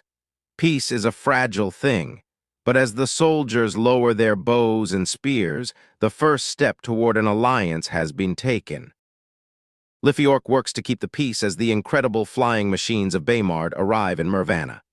The crowd, never having seen such wonders, stares in a mix of terror and fascination as the Baymardians, the pale-faced people of ancient prophecy, emerge from the metal belly of the beast. Curiosity and philosophy blend as the Mervan leaders question Landon on the nature of their flight and the laws of the physical world. Landon offers glimpses of science that defy their current understanding, challenging their perceptions of gravity and moisture. With the health of his heir at risk, Takala faces the ultimate dilemma. Haunted by fear for his son, he places his trust in the hands of the foreigners, warning Landon of the dire consequences should he fail in his duty. Action takes hold as Dr. Jerson and his medical team establish a pristine, clinical environment. They work with a level of discipline the Mervans have never witnessed, turning the palace grounds into an impromptu hospital ward. Professionalism defines the process. Landon takes charge of the patient history, asking pointed questions that lead the medical team toward a diagnosis. The Mervan healers observe, stunned by the efficiency and the strange, high-tech tools now at work. The collection of samples, urine, stool, and blood, is met with confusion and fear. The Mervans, accustomed to brutal bloodletting as a medical standard, are left speechless as Landon's team demonstrates a cleaner, more precise method of diagnostic medicine. The next morning, the palace is swarmed by hundreds of curious officials and healers, all desperate for news of the heir. The atmosphere is thick with anxiety, as the Mervans struggle to reconcile their traditions with the incredible events of the previous night. Relief washes over the court as Takala reveals the good news. The heir is recovering. The antibiotics have done their work, and for the first time in an age, hope returns to the royal household, strengthening their faith in the Baymardians. With the immediate crisis averted, Landon pivots to the bigger picture.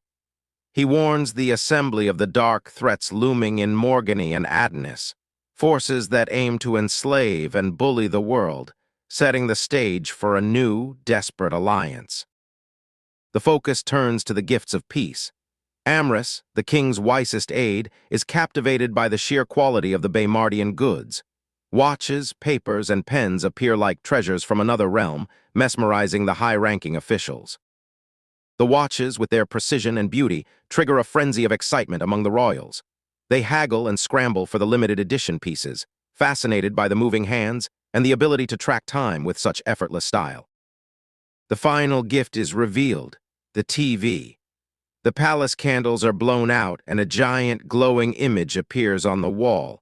The Mervans are left stunned, watching in breathless silence as a complex world of light and sound unfolds before them. The audience is completely captured by the drama playing on the wall. From snacks to the storyline, they react with visceral emotion to every plot point, forgetting their status and the outside world as they are pulled into the magic of the screen. As the movie ends, Landon explains the technology behind the miracles they have just witnessed. The concept of solar energy leaves the Mervans contemplating the possibilities, bridging the gap between their ancient world and the innovative reality of Baymard. Meanwhile, the blue-toned enchantress Camilla seethes with rage over lost shipments. She is a woman of terrifying ambition, and her subordinates tremble at the thought of her wrath, for she views their lives as mere disposable assets in her grand design. Camilla, the untouchable lady of Tatarian, probes for information about Baymard. She believes she can infiltrate the city, confident that her unique, untraceable water poison will bypass any defenses the Baymardians have put in place. Back on the road, Sebastian and Rudolph travel through the cold winter lands of Arcadina. They marvel at the convenience of their modern heaters, already plotting to conquer this vast territory once they secure their hold on power. A chilling assignment arrives via a letter dropped by an unseen messenger. They learn that Whitebeard and the Baker, legendary pirates, are captives in Baymard. The task is clear, and the weight of it hangs heavy in the frigid air. In the palace, the heir Balthazar is brimming with renewed vitality. He is fascinated by Landon's fighting skills and his modern gadgets, eager to learn more about the world outside. The formal barriers are falling as they forge a genuine connection. The final night before departure is a grand celebration of culture. Music, dance, and displays of strength bring both peoples closer. It is a moment of unity where curiosity turns into mutual respect before the journey into the unknown begins. Under the cover of darkness, young Julian embarks on a secret mission. Driven by a desire to see the world beyond Mervana, he packs his bags like a thief and navigates the palace's secret passages, desperate to stow away on the aircraft. With a burst of agility, Julian sneaks aboard the aircraft, stowing himself away among the luggage. He feels like a master spy, unaware that his presence has been known by the Baymardians since he first stepped out of his room. The dawn brings the moment of departure. As the aircrafts lift into the air, the people of Mervana look up with tears and cheers, entrusting their loved ones to the mysterious foreigners who have arrived to change the course of their history. Life in the sky is filled with learning. From the newspapers and magazines to the colorful manga, the passengers are consumed by the information provided. Amris, in particular, is hooked on the serial novels, desperate for the next chapter. The journey hits the terrifying endline. Turbulence rocks the planes, turning the previously excited atmosphere into one of tense, breathless silence. They brace for the unknown, clinging to each other as the aircraft fights through the storm. They emerge from the end line and traverse the breeding zone. The sight of thousands of giant boggles mating below leaves the passengers in a state of primal horror and awe, realizing just how vast and dangerous the world truly is. The final landing approach begins. The Mervans stare in disbelief as the tiny dots on the water expand into colossal metal structures. They are descending upon a masterpiece of engineering, the true scale of Baymard's power now fully revealed. Settling into their luxurious suites, the Mervan royals are overwhelmed by the comfort of the battleship. From the hot, clean water to the grand architecture, every detail shatters their reality, leaving them to wonder what other miracles await. Back in Mervana, the seeds of the future are sown. A small child stares at the sky, his heart set on becoming a pilot.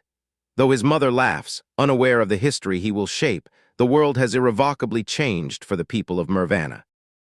The battleship cuts through the waves, carrying its cargo of hope and curiosity.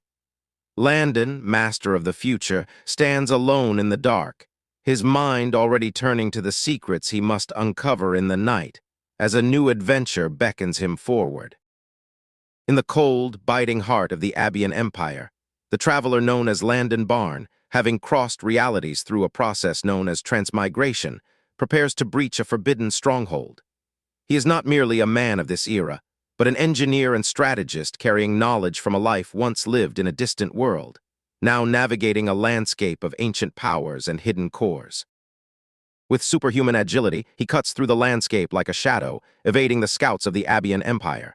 To them, he is but a strange wind, a phantom that leaves no trace upon the frozen earth. Reaching the heart of the enemy's strength, the capital looms before him, an architectural marvel that rivals the heights of any known empire. He seeks the holy core, the source of their power, hidden deep within their research center. He finds it at last. The holy core lies submerged in an ancient bathing pool, a pulsating relic of immense power that feeds the Empire's weapons with unnatural strength. Landon stares at it, his eyes reflecting the shimmering, divine light. But he is not alone. The shadows spring to life as hidden guards, sworn to protect the core, swarm the intruder. Landon, however, shows no sign of retreat. He has waited for this moment to test his own limits against the Empire's elite. He moves with the grace of a master, turning their own aggression into their downfall. The guards are stunned. This intruder is not just skilled. He is untouchable, utilizing combat techniques that defy their understanding. The lead guard, blinded by greed and the desire to possess the intruder's combat secrets, orders a full assault. They believe that if they can capture him, the stolen manual of legendary techniques will finally be theirs. Landon taunts them, claiming to be a messenger of the Eye of Horus. He watches with grim satisfaction as their ranks break, their discipline shattered by his unorthodox and ruthless fighting style. He leaves them broken in body and spirit. With a final show of disrespect, the infamous wedgie, Landon turns the pride of the Abian Empire into a laughing stock before vanishing, leaving only chaos and a drained pool in his wake. The capital is plunged into panic. Reinforcements arrive only to find the slaughterhouse that was once a sanctuary. The realization hits them. Their most sacred site has been violated, and the intruder will return. His mission does not end with the Empire's humiliation. He travels to the desolate tower where Countess Yea has languished for years, kept prisoner by her own husband. He is her only lifeline, the one who brings news of her son, little Ren. He brings her not just food, but the solace of a mother's love kept alive through his secret letters. In the silence of the night, she smiles for the first time in years, her spirit unbroken despite the years of torture. Landon rescues her, shielding the broken woman with a warmth she thought had vanished from the world forever. He takes her to a new sanctuary, a place beyond the reach of her tormentors. The morning reveals her disappearance. The Count, a man of cruel reputation, unleashes his fury upon his incompetent men. He knows the scent of the outsider is on the fabric, a lingering trace of a mystery he cannot solve. Yea finds herself in a secret paradise, a bunker designed by Landon with comforts she never dreamed possible. She is safe, fed, and surrounded by books, a hidden world where she can finally heal. Back in the vibrant city of Baymard, life thrives. Brandon Fraser, a man who knows the sting of hunger, finds solace in the simple, advanced joy of a freshly baked loaf. The city is a beacon of progress and tax returns, a far cry from his past. As Landon prepares to return with his prestigious guests, the palace is thrown into a state of manic preparation. Every curtain, every blade of grass must be perfect, for the reputation of Baymard depends on it. In the shadow of a different capital, Damon Mac Lane plots his ascent to the throne. He is a predator in sheep's clothing, waiting for the arrival of the Vites to strike at his cousin and claim his birthright. The Vites have arrived, ruthless executioners who serve only the shadows. They promise Damon the throne in 9 days, their very presence poisoning the air with a promise of impending blood and betrayal. Across the sea, Landon's own guests finally reach the docks. Takala and his people stand frozen, witnessing the technological marvel of Baymard glowing against the night sky, a sight that makes them question the very reality they once knew. They see the giant metal machines, the trucks, and the pristine, orderly docks. Their shock is absolute. They are not merely visiting a city, they are stepping into a future they had never dared to imagine. As they are whisked away in comfort, they marvel at the clean streets and the vibrant, bustling life that never seems to dim. They are guests, but they are also students, observing every detail of a world that operates on logic and progress.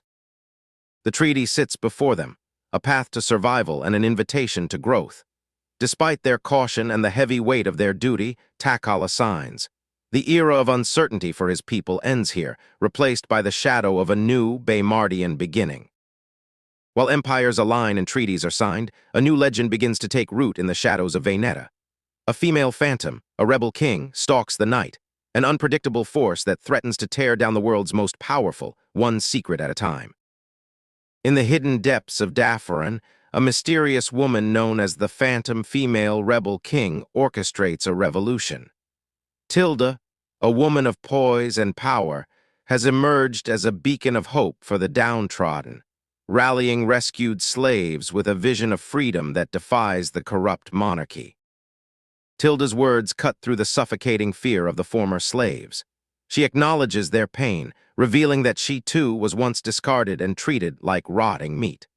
Her promise of a future where they are no longer property ignites a fire of rebellion in their hearts. Among the listeners, an elderly former noble of military talent weighs the risk of revolution. He knows the cost of failure, but looking at his descendants, he sees the only path toward true freedom, to cast his lot with this mysterious, courageous rebel king. With the choice made, the slaves are separated. Those too weary to fight are given supplies and aid, moved stealthily out of the fortress.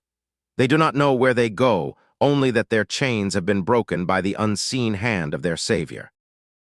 Unbeknownst to Tilda, her mentor Landon has been the shadow guiding her path. Before vanishing, he ensures the slave base is thoroughly purged, looting the treasury and bringing the entire structure down to bury the legacy of the slavers forever. In the opulent halls of the noble estate, Viscount Camelot laughs at the thought of the phantom rebel.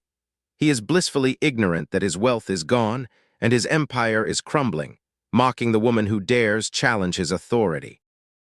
Arrogance clouds Camelot's judgment. He demands his men scour every record to identify the phantom, unaware that he is hunting a shadow that is currently rallying his own former captives into an unstoppable force.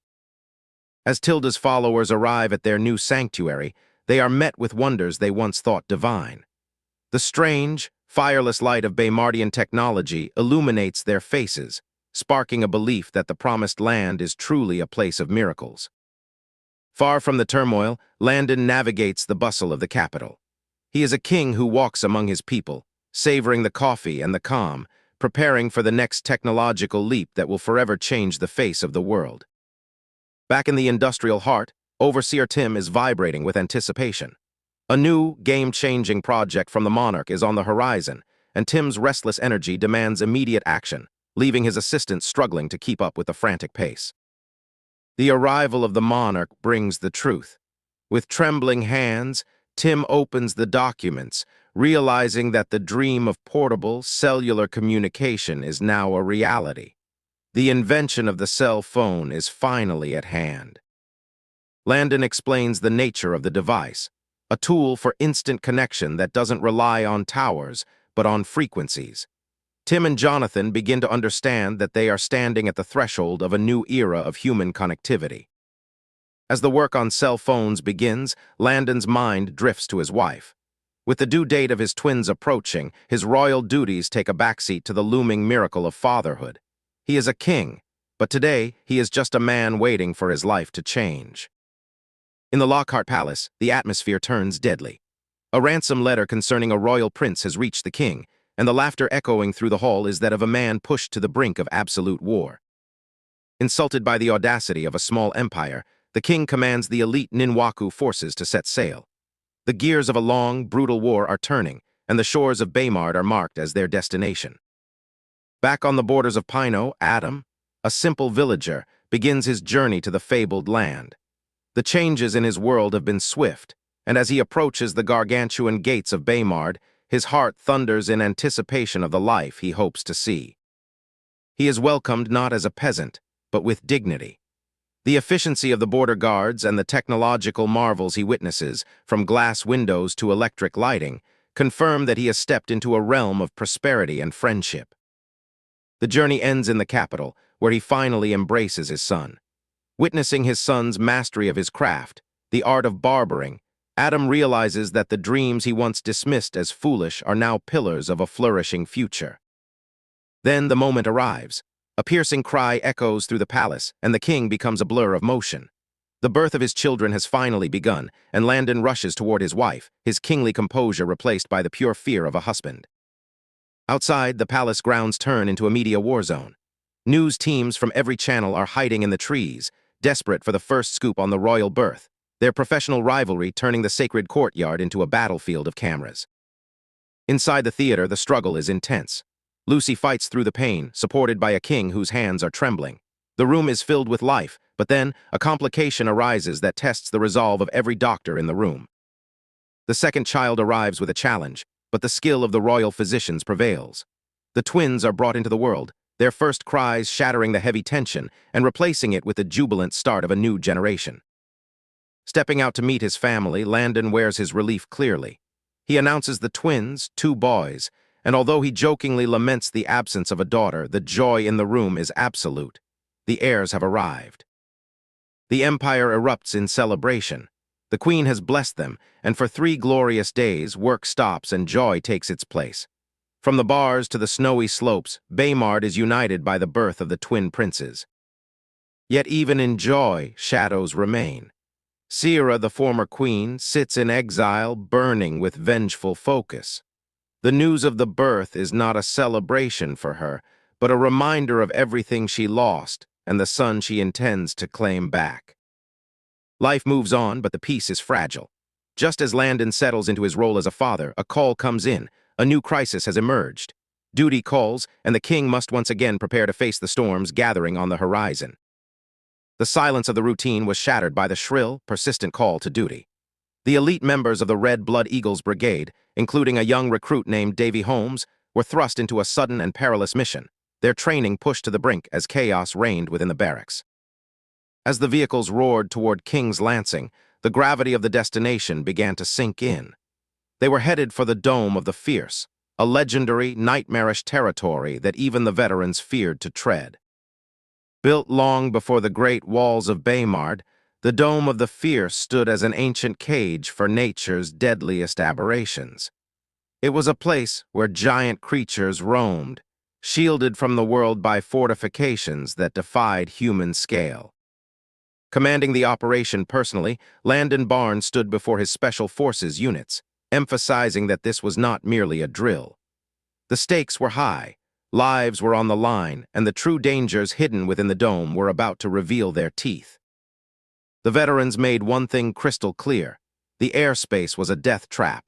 Any attempt to parachute in would be met by aerial swarms of beasts, turning the mission into a slaughter before they could even hit the ground. They entered the dome by road, passing through a labyrinth of 13 massive metal gates. Security was absolute, and even the smallest oversight could spell disaster as they delved deeper into the belly of the beast. Vigilance saved them from an unexpected threat. A stowaway spy, attempting to document the secrets of the dome, was caught and neutralized within minutes. The lesson was clear: protocol was a matter of life and death. With the spy dealt with, the order was given to proceed on foot. The true penetration of the Dome of the Fierce had begun, and every step now carried the weight of impending combat. The mechanical gates groaned open, revealing a world of ancient mist and prehistoric lethality. They were no longer soldiers of a city. They were prey walking into the heart of a predator's territory. Their mission was to rescue captured children from the Gratchin vultures, monstrous birds that had retreated to this dome for a safe place to feed. Why the birds would choose such a dangerous habitat remained a chilling mystery. Suddenly, the air froze. Hidden among the trees, the dreaded yellow-horned hangals watched. These were not the common beasts they knew. These were massive, demonic predators twice the size of anything documented, led by a king that exuded pure malice. The clash began with a roar. Soldiers formed defensive triads, their specialized shields and pepper spray weapons struggling against the brute force of the Hangal pack. It was a brutal test of discipline versus primeval savagery. Davy found himself pinned by a Hangal, the predator's razor-sharp fangs inches from his throat. The raw bite force threatened to crush him, but his training and his electrified shield gave him a fighting chance. While the pack fell, the Hangal king met the gaze of a true titan. Landon needed no words to assert dominance. The beast sensed the lethal power within him, and shivering, ordered the retreat of its surviving kin. Far from the forest, A different kind of war was brewing. In the Yadin Empire, the ambitious Damon Mac Lane donned his armor, fueled by the promises of the taupe, ready to topple the ruling family and seize the crown. Behind the curtain, the Duke Trigun watched with twisted pride. His life's work, a web of conspiracies and dark alliances, was coming to fruition. Tonight, Sirius would fall, and his son would rise as the new monarch. Unaware of the treachery, King Sirius was conducting inspections at the Yo-Mac port. As the Empire prepared for the arrival of new transport technologies, the king's dedication to his people's progress was evident in every detail.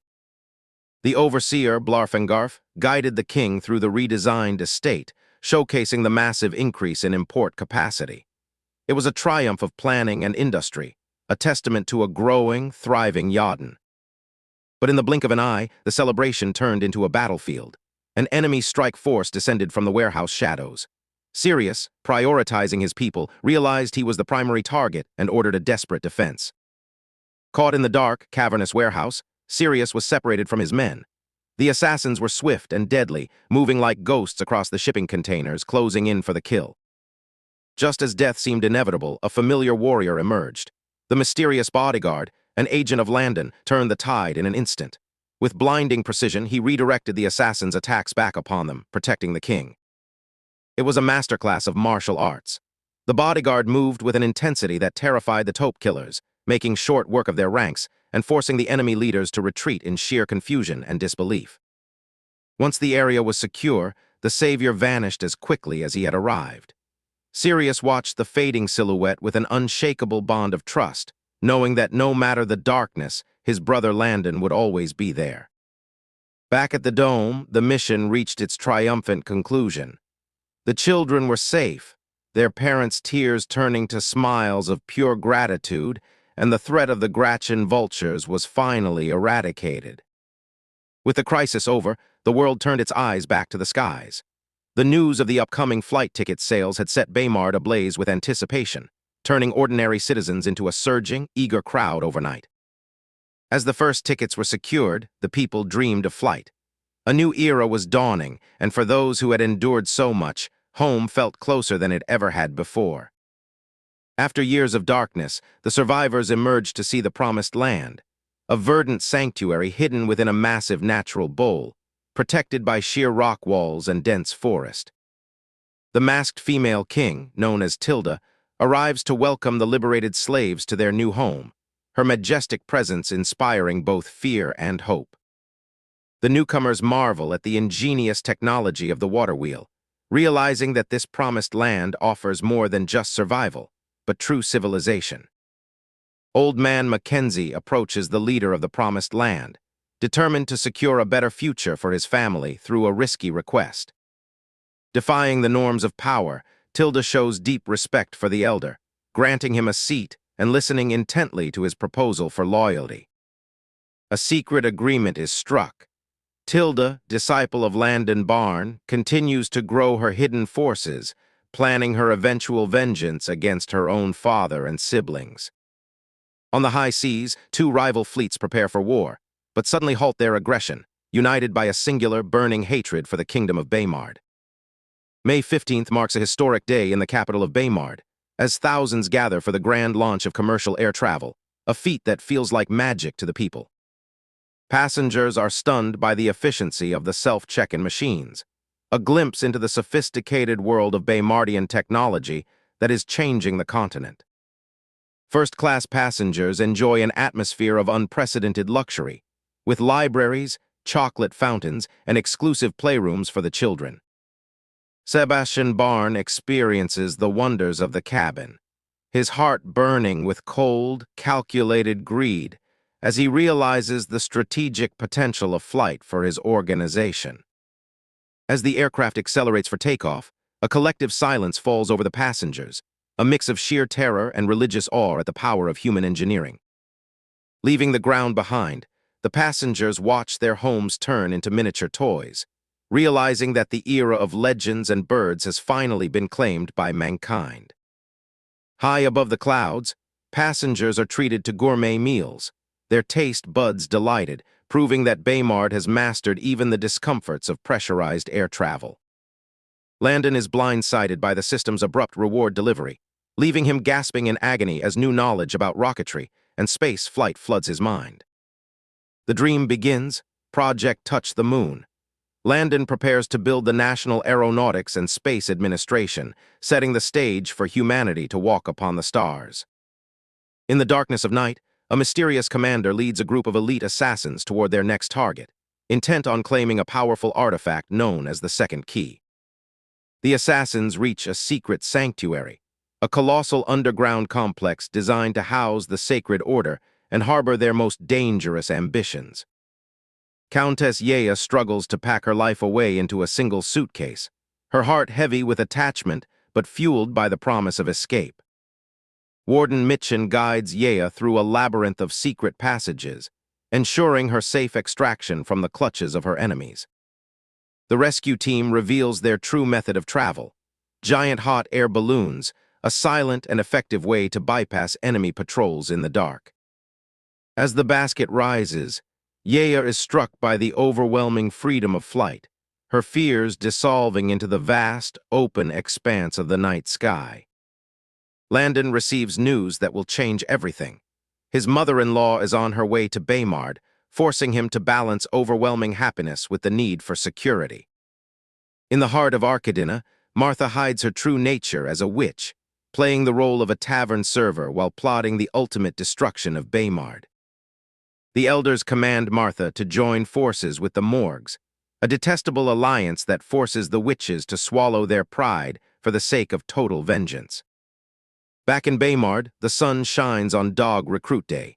Landon inspects his fierce Krompo pack, led by the legendary boss Dog, as they stand in perfect military formation.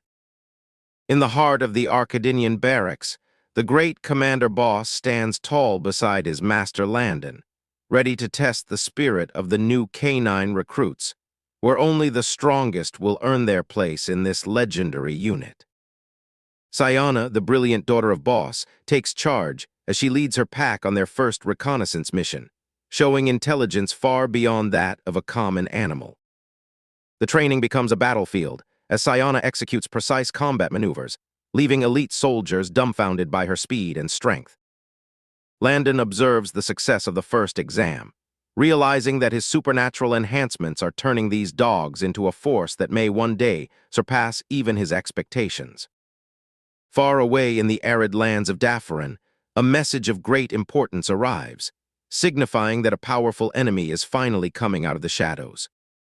The wealthiest slave trader in Veneta, Casello Basanta, burns with rage, his mind calculating how to lure his female rival into a lethal trap. Meanwhile, the young adult Timothy Wiggins faces his father's intense pressure, embarking on a path that would lead him toward the most mysterious organization in the world. District C serves as the bustling administrative heart of Baymard, where the ambitions of the youth and the secrets of the government converge. Surprise greets Timothy when he finds his longtime crush, Gina, also present for the same mysterious and high-stakes job interview. The selection process begins, led by a formidable red-haired woman who warns the candidates of a grueling 6-stage interview designed to break the weak. Time is the enemy as the applicants scramble to change into their gear, the pressure of a possible disqualification pushing them to move with blistering speed. Stage 1 tests the very limit of their physical endurance, with machines measuring muscle strength and function under grueling conditions. The final stage, Test 6, is a brutal assessment of G-force tolerance, a terrifying ordeal that causes even the strongest applicants to falter. Locked inside a high-speed centrifuge, Timothy battles the crushing weight of 9 GS, fighting to maintain consciousness and complete the mission-critical tasks. Having survived the centrifuge, Timothy and Gina emerge, unaware that their family members are still anxiously waiting, oblivious to the secret progress they have made. Landon reflects on the results, knowing that the foundation for his greatest ambition, conquering space, is finally being laid with the right candidates. A secret meeting confirms their fears. The mysterious phantom cousin continues to lurk, manipulating events and threatening the safety of their kingdoms. In a secure Baymardian prison, the infamous pirate Marlowe Jones bides his time, his eyes burning with the anticipation of impending freedom and revenge. Life in the busy Richmond town moves forward, ignorant of the dark plans being woven by the sacred order just beneath their feet. Prince Frederick, a reluctant contender for the throne, starts to see the world differently as he is exposed to the technological miracles brought by mysterious allies. Consumed by humiliation, the Crown Prince of Dafferin plots the downfall of his own father, his heart hardened and filled with thoughts of betrayal. Prosperity has fundamentally changed the lives of commoners, bringing hope and comfort to families once crushed by the weight of poverty. Even amidst the grand schemes of empire building, Landon finds himself subdued by his infant children, who prove to be as clever and mischievous as their father. A final confrontation occurs as greedy delegates from the fallen empire arrive to demand secrets, only to realize they are out of their depth before the true power of Baymard. The path forward is set, as Prince Frederick agrees to embark on a journey that will test his fate, unaware that the wheels of change are spinning faster than he could ever imagine. The story follows the journey of the disguised Prince Frederick, formerly a royal, now navigating the dangers of a world where assassins lurk in every shadow. As the carriage rumbles through the night, the weight of a secret mission presses down on the travelers. The presence of the mysterious servitor, known only by his alias, brings an unsettling tension. His methodical preparation for battle warns the group that they are being hunted, forcing them to realize how precarious their survival truly is. Torres, leader of the Morgue assassins, watches his prey from the heights of the city. Confident in his superiority, he marks the carriage as it heads toward the sleepy woods, oblivious to the true nature of the man protecting the prince. In the depths of the sleepy woods, the ambush is sprung. Assassins descend from the trees, and the lead guard, despite his bravery, quickly finds himself overpowered and bleeding, his life hanging by a thread. Just as all hope seems lost, a figure emerges from the carriage. Landon, moving with impossible speed, silences the battlefield with a single, brutal display of power, leaving even the hardened assassins frozen in disbelief. With a demand for his enemies to attack him all at once, Landon asserts his dominance. The guard, barely conscious, watches as the man he once thought to be a simple protector reveals himself as a god of war. Torres, desperate to fulfill his mission, turns his focus from assassination to theft. He and his second-in-command slip into the shadows, hoping to secure the prince's blood to unlock the secrets of the Holy Core. The diversion works. An assassin successfully strikes the prince, drawing blood before vanishing back into the night. Frederick, clutching his arm, realizes their goal was never to kill him, but to capture a sample of his essence. The price of failure is high. Torres, acting to ensure his own survival and the secrecy of the mission, executes his own comrade. In the world of the morgues, there is no room for witnesses to their humiliation. Far from the violence, life in the eastern regions of Baymard blooms. Young graduates set out on a final journey of friendship, unaware of the turmoil brewing elsewhere in the empire. The beauty of the sands of time captivates everyone who visits. It is a testament to Baymard's ingenuity, turning once-dead lands into a paradise of adventure and tourism. Adventure turns to near catastrophe as a buggy crashes. Yet, the advanced safety technology of Baymard turns a deadly accident into a display of scientific marvel, leaving the students in stunned admiration. Wealth flows into the coffers of Baymard. Landon, the architect of this prosperity, watches as his projects thrive, cementing his status as a ruler who balances ambition with tangible benefits for his people. The greatest dream is finally within reach. With the space station completed, Landon prepares to shatter the world's false perceptions, inviting humanity to look toward the stars. Countess Yea, having escaped her past, finds refuge in Baymard. The luxury and security of the empire are unlike anything she has ever known, yet her heart remains tethered to the safety of her son. Stepping onto Baymardian soil, Yea realizes she has entered a land of wonders. The speed of bureaucracy and the sheer scale of the city overwhelm her, making her realize that this place is truly unique. A mysterious lady arrives in Baymard, bearing a striking resemblance to the royal family. Her presence is noted by the staff, setting the stage for unforeseen reunions that will shake the empire. Fate brings enemies together. A witch, hiding in plain sight, recognizes a long-lost traitor. Hatred smolders in her eyes, signaling that the peaceful facade of Baymard is about to be tested by ancient grudges. Youth finds joy in the thrill of the sport. Little Ren and his friends embrace the skater culture, unaware that their lives are moving toward a grander, more dangerous destiny. Idols meet their future successors. Ritsu, the uncrowned king, acknowledges the potential of Little Ren's team, inspiring them to reach for greatness. The race of the year culminates in an explosion of skill and speed. Competitors push past their limits, driven by the desire to cross the finish line and cement their legacy in Baymard. Promises are fulfilled. A mother and son, long separated by circumstance and danger, finally find each other in the safety of Baymard. Tears of joy cleanse the bitterness of the past. Across the seas, shadows gather. An invading fleet approaches Zalipnia, led by a cardinal who believes his dominance is absolute. Revenge and colonization drive their blades toward the innocent. Zalipnia, guided by the ingenuity learned from Baymard, is not caught unaware. A web of signals alerts the city, transforming their defense into a coordinated, technological trap. The trap is sprung. Invaders find themselves in a storm of destruction, caught by the very technology they thought they held the secret to. The invaders' pride turns to terror under the barrage. The battle ends with a swift, crushing defeat for the invaders. Humiliated and beaten, Toomey realizes that the world has changed, and their arrogance has led them into the hands of those they once despised. With peace secured on the borders and his vision for the future expanding, Landon moves closer to the stars. Yet, the discovery of his mother-in-law signals that the threads of fate are pulling even tighter around his empire.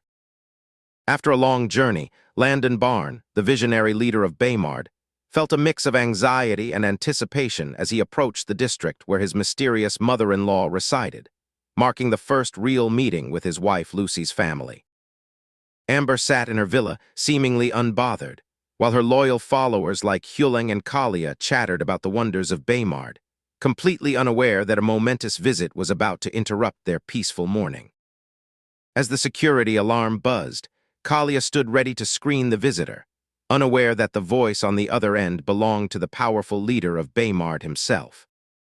When the gates finally opened and they stood face to face, the uncanny resemblance between Amber and his wife Lucy left Landon stunned, confirming his deepest suspicions about her lineage.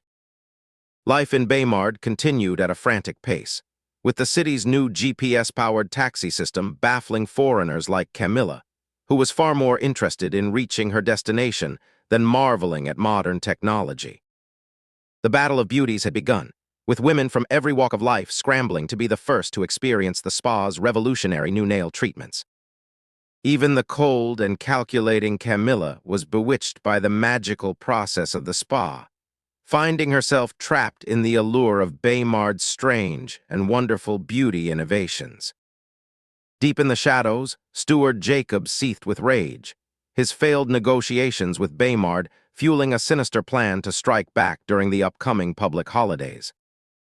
Meanwhile, Landon's own extraordinary children, Godric and Wilfred, were busy plotting their own little revolution against the tyranny of naptime, unaware of the darker machinations outside. With the serious intensity of a general, the baby Godric led his peers in a secret pact to defeat the adults and their nap-enforcing rules once and for all. As the public holiday arrived, the city descended into a frenzy over the latest cell phone release, with monarchs and commoners alike fighting to claim the technological marvels. Landon remained unfazed by the potential risks of technology exposure, viewing his inventions as a double-edged sword that would eventually connect the entire world under Baymard's influence. Having survived the chaotic queue, Beverly and others stood in awe of the tiny device, realizing that they held a piece of the future right in the palm of their hands. Across the city, Prince Frederick and his aides were equally captivated, spending hours testing the signals and dreaming of the technological transformation awaiting their own empire. The night of the holiday turned grim when a young boy overheard a secret meeting, and in his desperate flight to escape the conspirators, found himself caught in a dangerous game. While the city celebrated the grand parade, the deadly assassin Larkstar lurked in the shadows, determined to silence the child who held the key to his group's failure. Larkstar's attempt on the child's life was thwarted by the swift intervention of Baymard's vigilant police force, sparking a high-stakes struggle that spilled out into the halls. Thinking they had found an easy target, the intruders breached the hangar, only to realize they had walked straight into a perfectly laid trap set by the watchful guards. The holiday brought a surprise far greater than any device. As Landon revealed the truth he had kept for so long, the palace garden became the site of a miraculous and tearful reunion. Lucy could hardly believe her eyes as the mother she thought lost to history walked toward her, and in a moment of pure emotion, the long-awaited reunion shattered all her previous sorrow. The twins were quickly charmed by their long-lost grandmother, their initial confusion giving way to innocent adoration as they learned of their expanding family. As the holidays faded, a new season emerged, marked by the familiar excitement of children shopping for school gear, signaling the beginning of the very first academic semester. Old Mackenzie and his family set sail back home, leaving behind the training and discipline of Baymard, returning to Vaynita as stronger, more capable soldiers ready for the coming struggle. The seas were not peaceful for long. As the ambitious Morwen sought his revenge, he was forced into a tense alliance with the feared and mysterious triplets of Morgany. With the world watching, Landon gathered the brightest minds in Baymard for a project shrouded in mystery, one that promised to defy reality and bridge the gap between imagination and existence. As the crowd listened in disbelief, Landon unveiled the concept of virtual reality, a path to experiences that transcended the physical realm, ensuring that the future belonged entirely to Baymard. The world stands on the precipice of a new era as Landon Barn, the transmigrated genius and king of Baymard, unveils his revolutionary concept of virtual reality to his brilliant team of scientists and architects. He is the man who transformed a backward land into a technological superpower, and now he prepares to defy the impossible once more. In the Soma Empire, the winds of change blow strong. Lord Payne, once a prince struggling under the shadow of war, now walks as a proud city lord. Under Landon's influence, his city has transformed from a place of despair into a thriving beacon of progress, complete with modern sanitation and bustling trade. Education is the greatest weapon against the old darkness. Watching the children head to their lessons, Payne feels his heart swell with hope, knowing that the rigid traditions of the past are finally yielding to the light of knowledge and the promise of a better future for every citizen, regardless of status. Order and commerce replace the chaotic sprawl of yesteryear.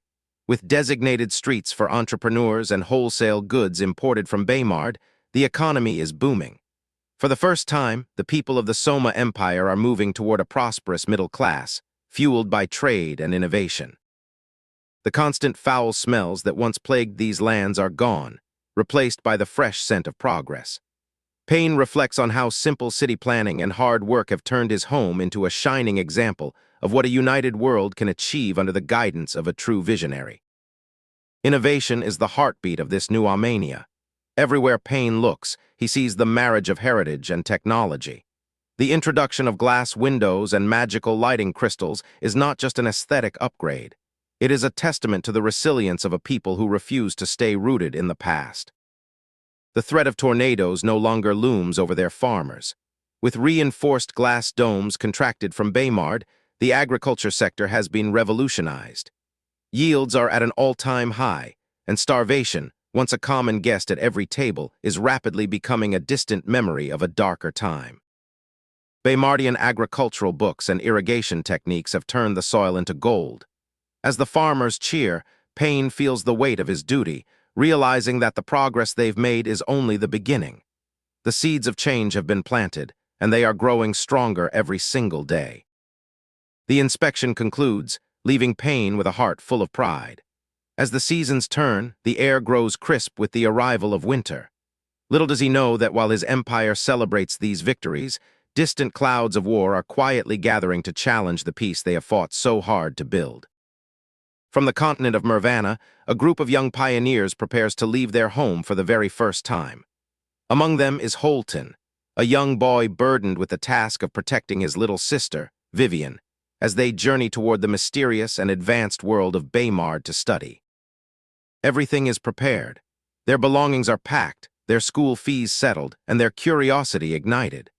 These children carry the hopes of their continent, destined to learn from the pale, blue, and black-toned people of the outside world, setting the stage for an alliance that will alter the course of their history. As the carriage ascends, the fear of the unknown begins to fade, replaced by the awe of the soaring clouds. They are leaving behind the only life they've ever known, venturing toward a future that promises both knowledge and danger. The journey to Baymard has truly begun. The voyage is a vacation for the soul. Between flights and cruises, the children marvel at the simple miracles of hot water and spacious beds. They are realizing that their own land, Mervana, has been living in the shadows of an ancient, stagnant era, while the rest of the world has surged forward. Back in Baymard, Landon receives reports of the students' safe arrival. He knows that his work is only starting. By integrating these young minds into his society, he is creating a bridge between empires, ensuring that knowledge flows like water through the cracks of old hatreds and isolation. The new year brings bold promises. A moon landing project is underway, a feat that would be deemed impossible in any other era. While the world watches in skepticism and fear, Landon is already looking toward the stars, determined to prove that humanity's reach extends far beyond the horizon. A secret message from his disciple, Tilda, reaches his desk. She is playing a dangerous game of political chess in the enemy's heartland, and Landon could not be more pleased.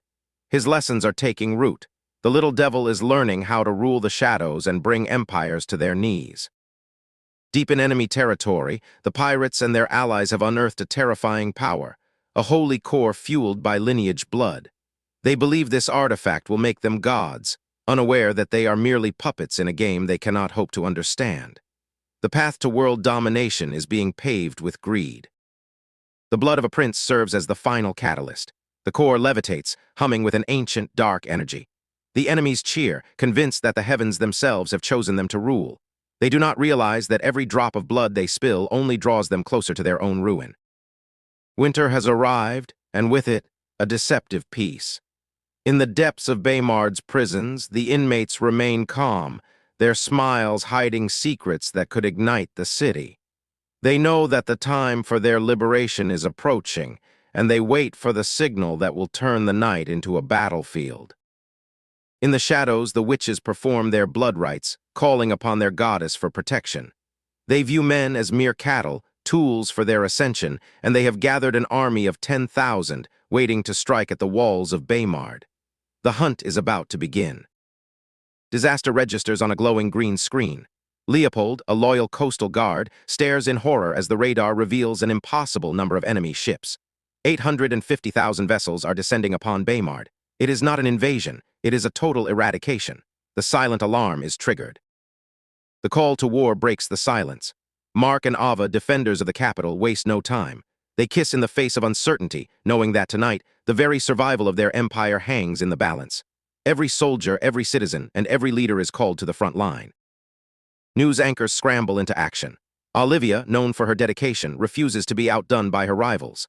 As the world watches, she prepares to document the greatest battle in history, broadcasting the truth to a nation that is both terrified and emboldened. History is being written in blood and light. Landon Barn, the king of Baymard, has seen enough. He orders a live broadcast to the entire nation. He is finished with hiding. Today, he will show the world the true power of Baymard, and those who dared to threaten his home will learn why some forces should never be provoked. The battle erupts in a spectacle of advanced warfare. Baymard's soldiers descend like death from the heavens. The enemy, armed with their blessed weapons and arrogant pride, soon finds themselves outmatched by the sheer precision and speed of Landon's elite guard. The sky burns, and the sea turns red. Warden Mitchin steps into the fray, his raw physical strength turning the tide. He fights with the ferocity of a wild beast, his every punch shattering armor and breaking bones. The enemy realizes too late that they have underestimated the warriors of Baymard. This is no mere fight, it is a slaughter. As dawn breaks, the silence returns to the bloodied shore. The invasion fleet lies in ruins, a testament to the price of challenging Baymard. The war is far from over, but today a clear message has been sent to the world. Baymard does not just survive, it conquers. In the heart of the Dafferan Empire, betrayal festers. While the Crown Prince Daniel Lockhart pretends to mourn his father's mysterious, poisoned condition, he secretly orchestrates his ascent to the throne, unaware that King Alexander is far more resilient and cunning than he anticipates. A secret ally emerges from the darkness. Jinbei, the king's most loyal guard, provides the antidote, turning the tide against the usurper and ensuring the king survives to enact his ruthless revenge. Baymard unveils its greatest marvel yet. NASA stands as a beacon of progress, its futuristic design drawing international ambassadors and citizens alike, all gathered to witness humanity's first attempt to conquer the stars. The moment arrives. As the countdown reaches its climax, the mighty rocket ignites, sending a torrent of flame and smoke into the atmosphere, carrying the hopes and dreams of humanity toward the lunar surface. History is written in the lunar dust. Landon Barn takes that legendary step, marking a giant leap for all mankind, as the world watches in collective wonder and pride. Celebration fades into the harsh reality of war. Landon Barn gathers his allies for the final briefing, assigning missions to reclaim the Holy Core and dismantle the oppressive forces of Adonis and Morgany once and for all. Under the cover of darkness, the Armada sets sail. Captain Lisa Reeves leads the charge toward the Lampadinous Sea, a silent, powerful force embarking on a mission that will decide the fate of the world. Aboard the ships, Kobe and his fellow soldiers are tempered in the fire of rigorous training. Through blood and exhaustion, they are molded into a cohesive force, ready to face the brutality of the coming battle. The invasion begins.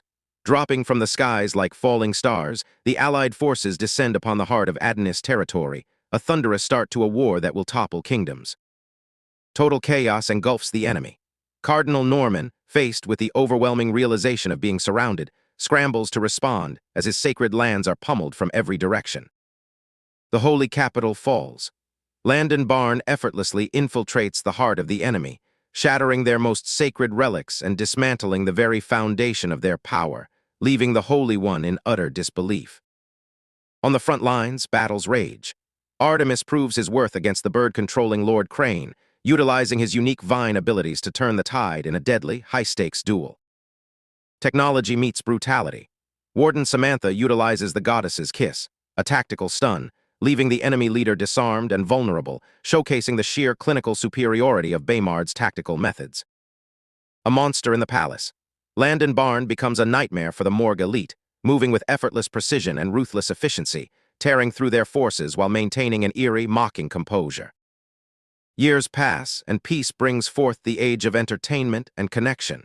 Even the royals indulge in the wonders of Baymard's virtual reality, lost in games that push the boundaries of their past reality.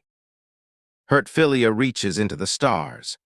The world is no longer just a planet, but the center of a growing human alliance. As the pioneers of the old era gaze at the infinite expanse they finally call their own. The trial is done. Landon Barn stands at the precipice of a cosmic revelation. The system, revealed in its true form, grants him the choice of a lifetime, a single wish before his next great journey begins. He chooses love over power. Landon asks for his wife to walk beside him through every life, a vow that transcends worlds and time, sealing a destiny written in the stars. The journey of 1,000 worlds concludes, yet for Landon and his companions, it is merely a prelude to a story that will live forever in the annals of time. Farewell, and thank you for joining the journey of the King of Technology.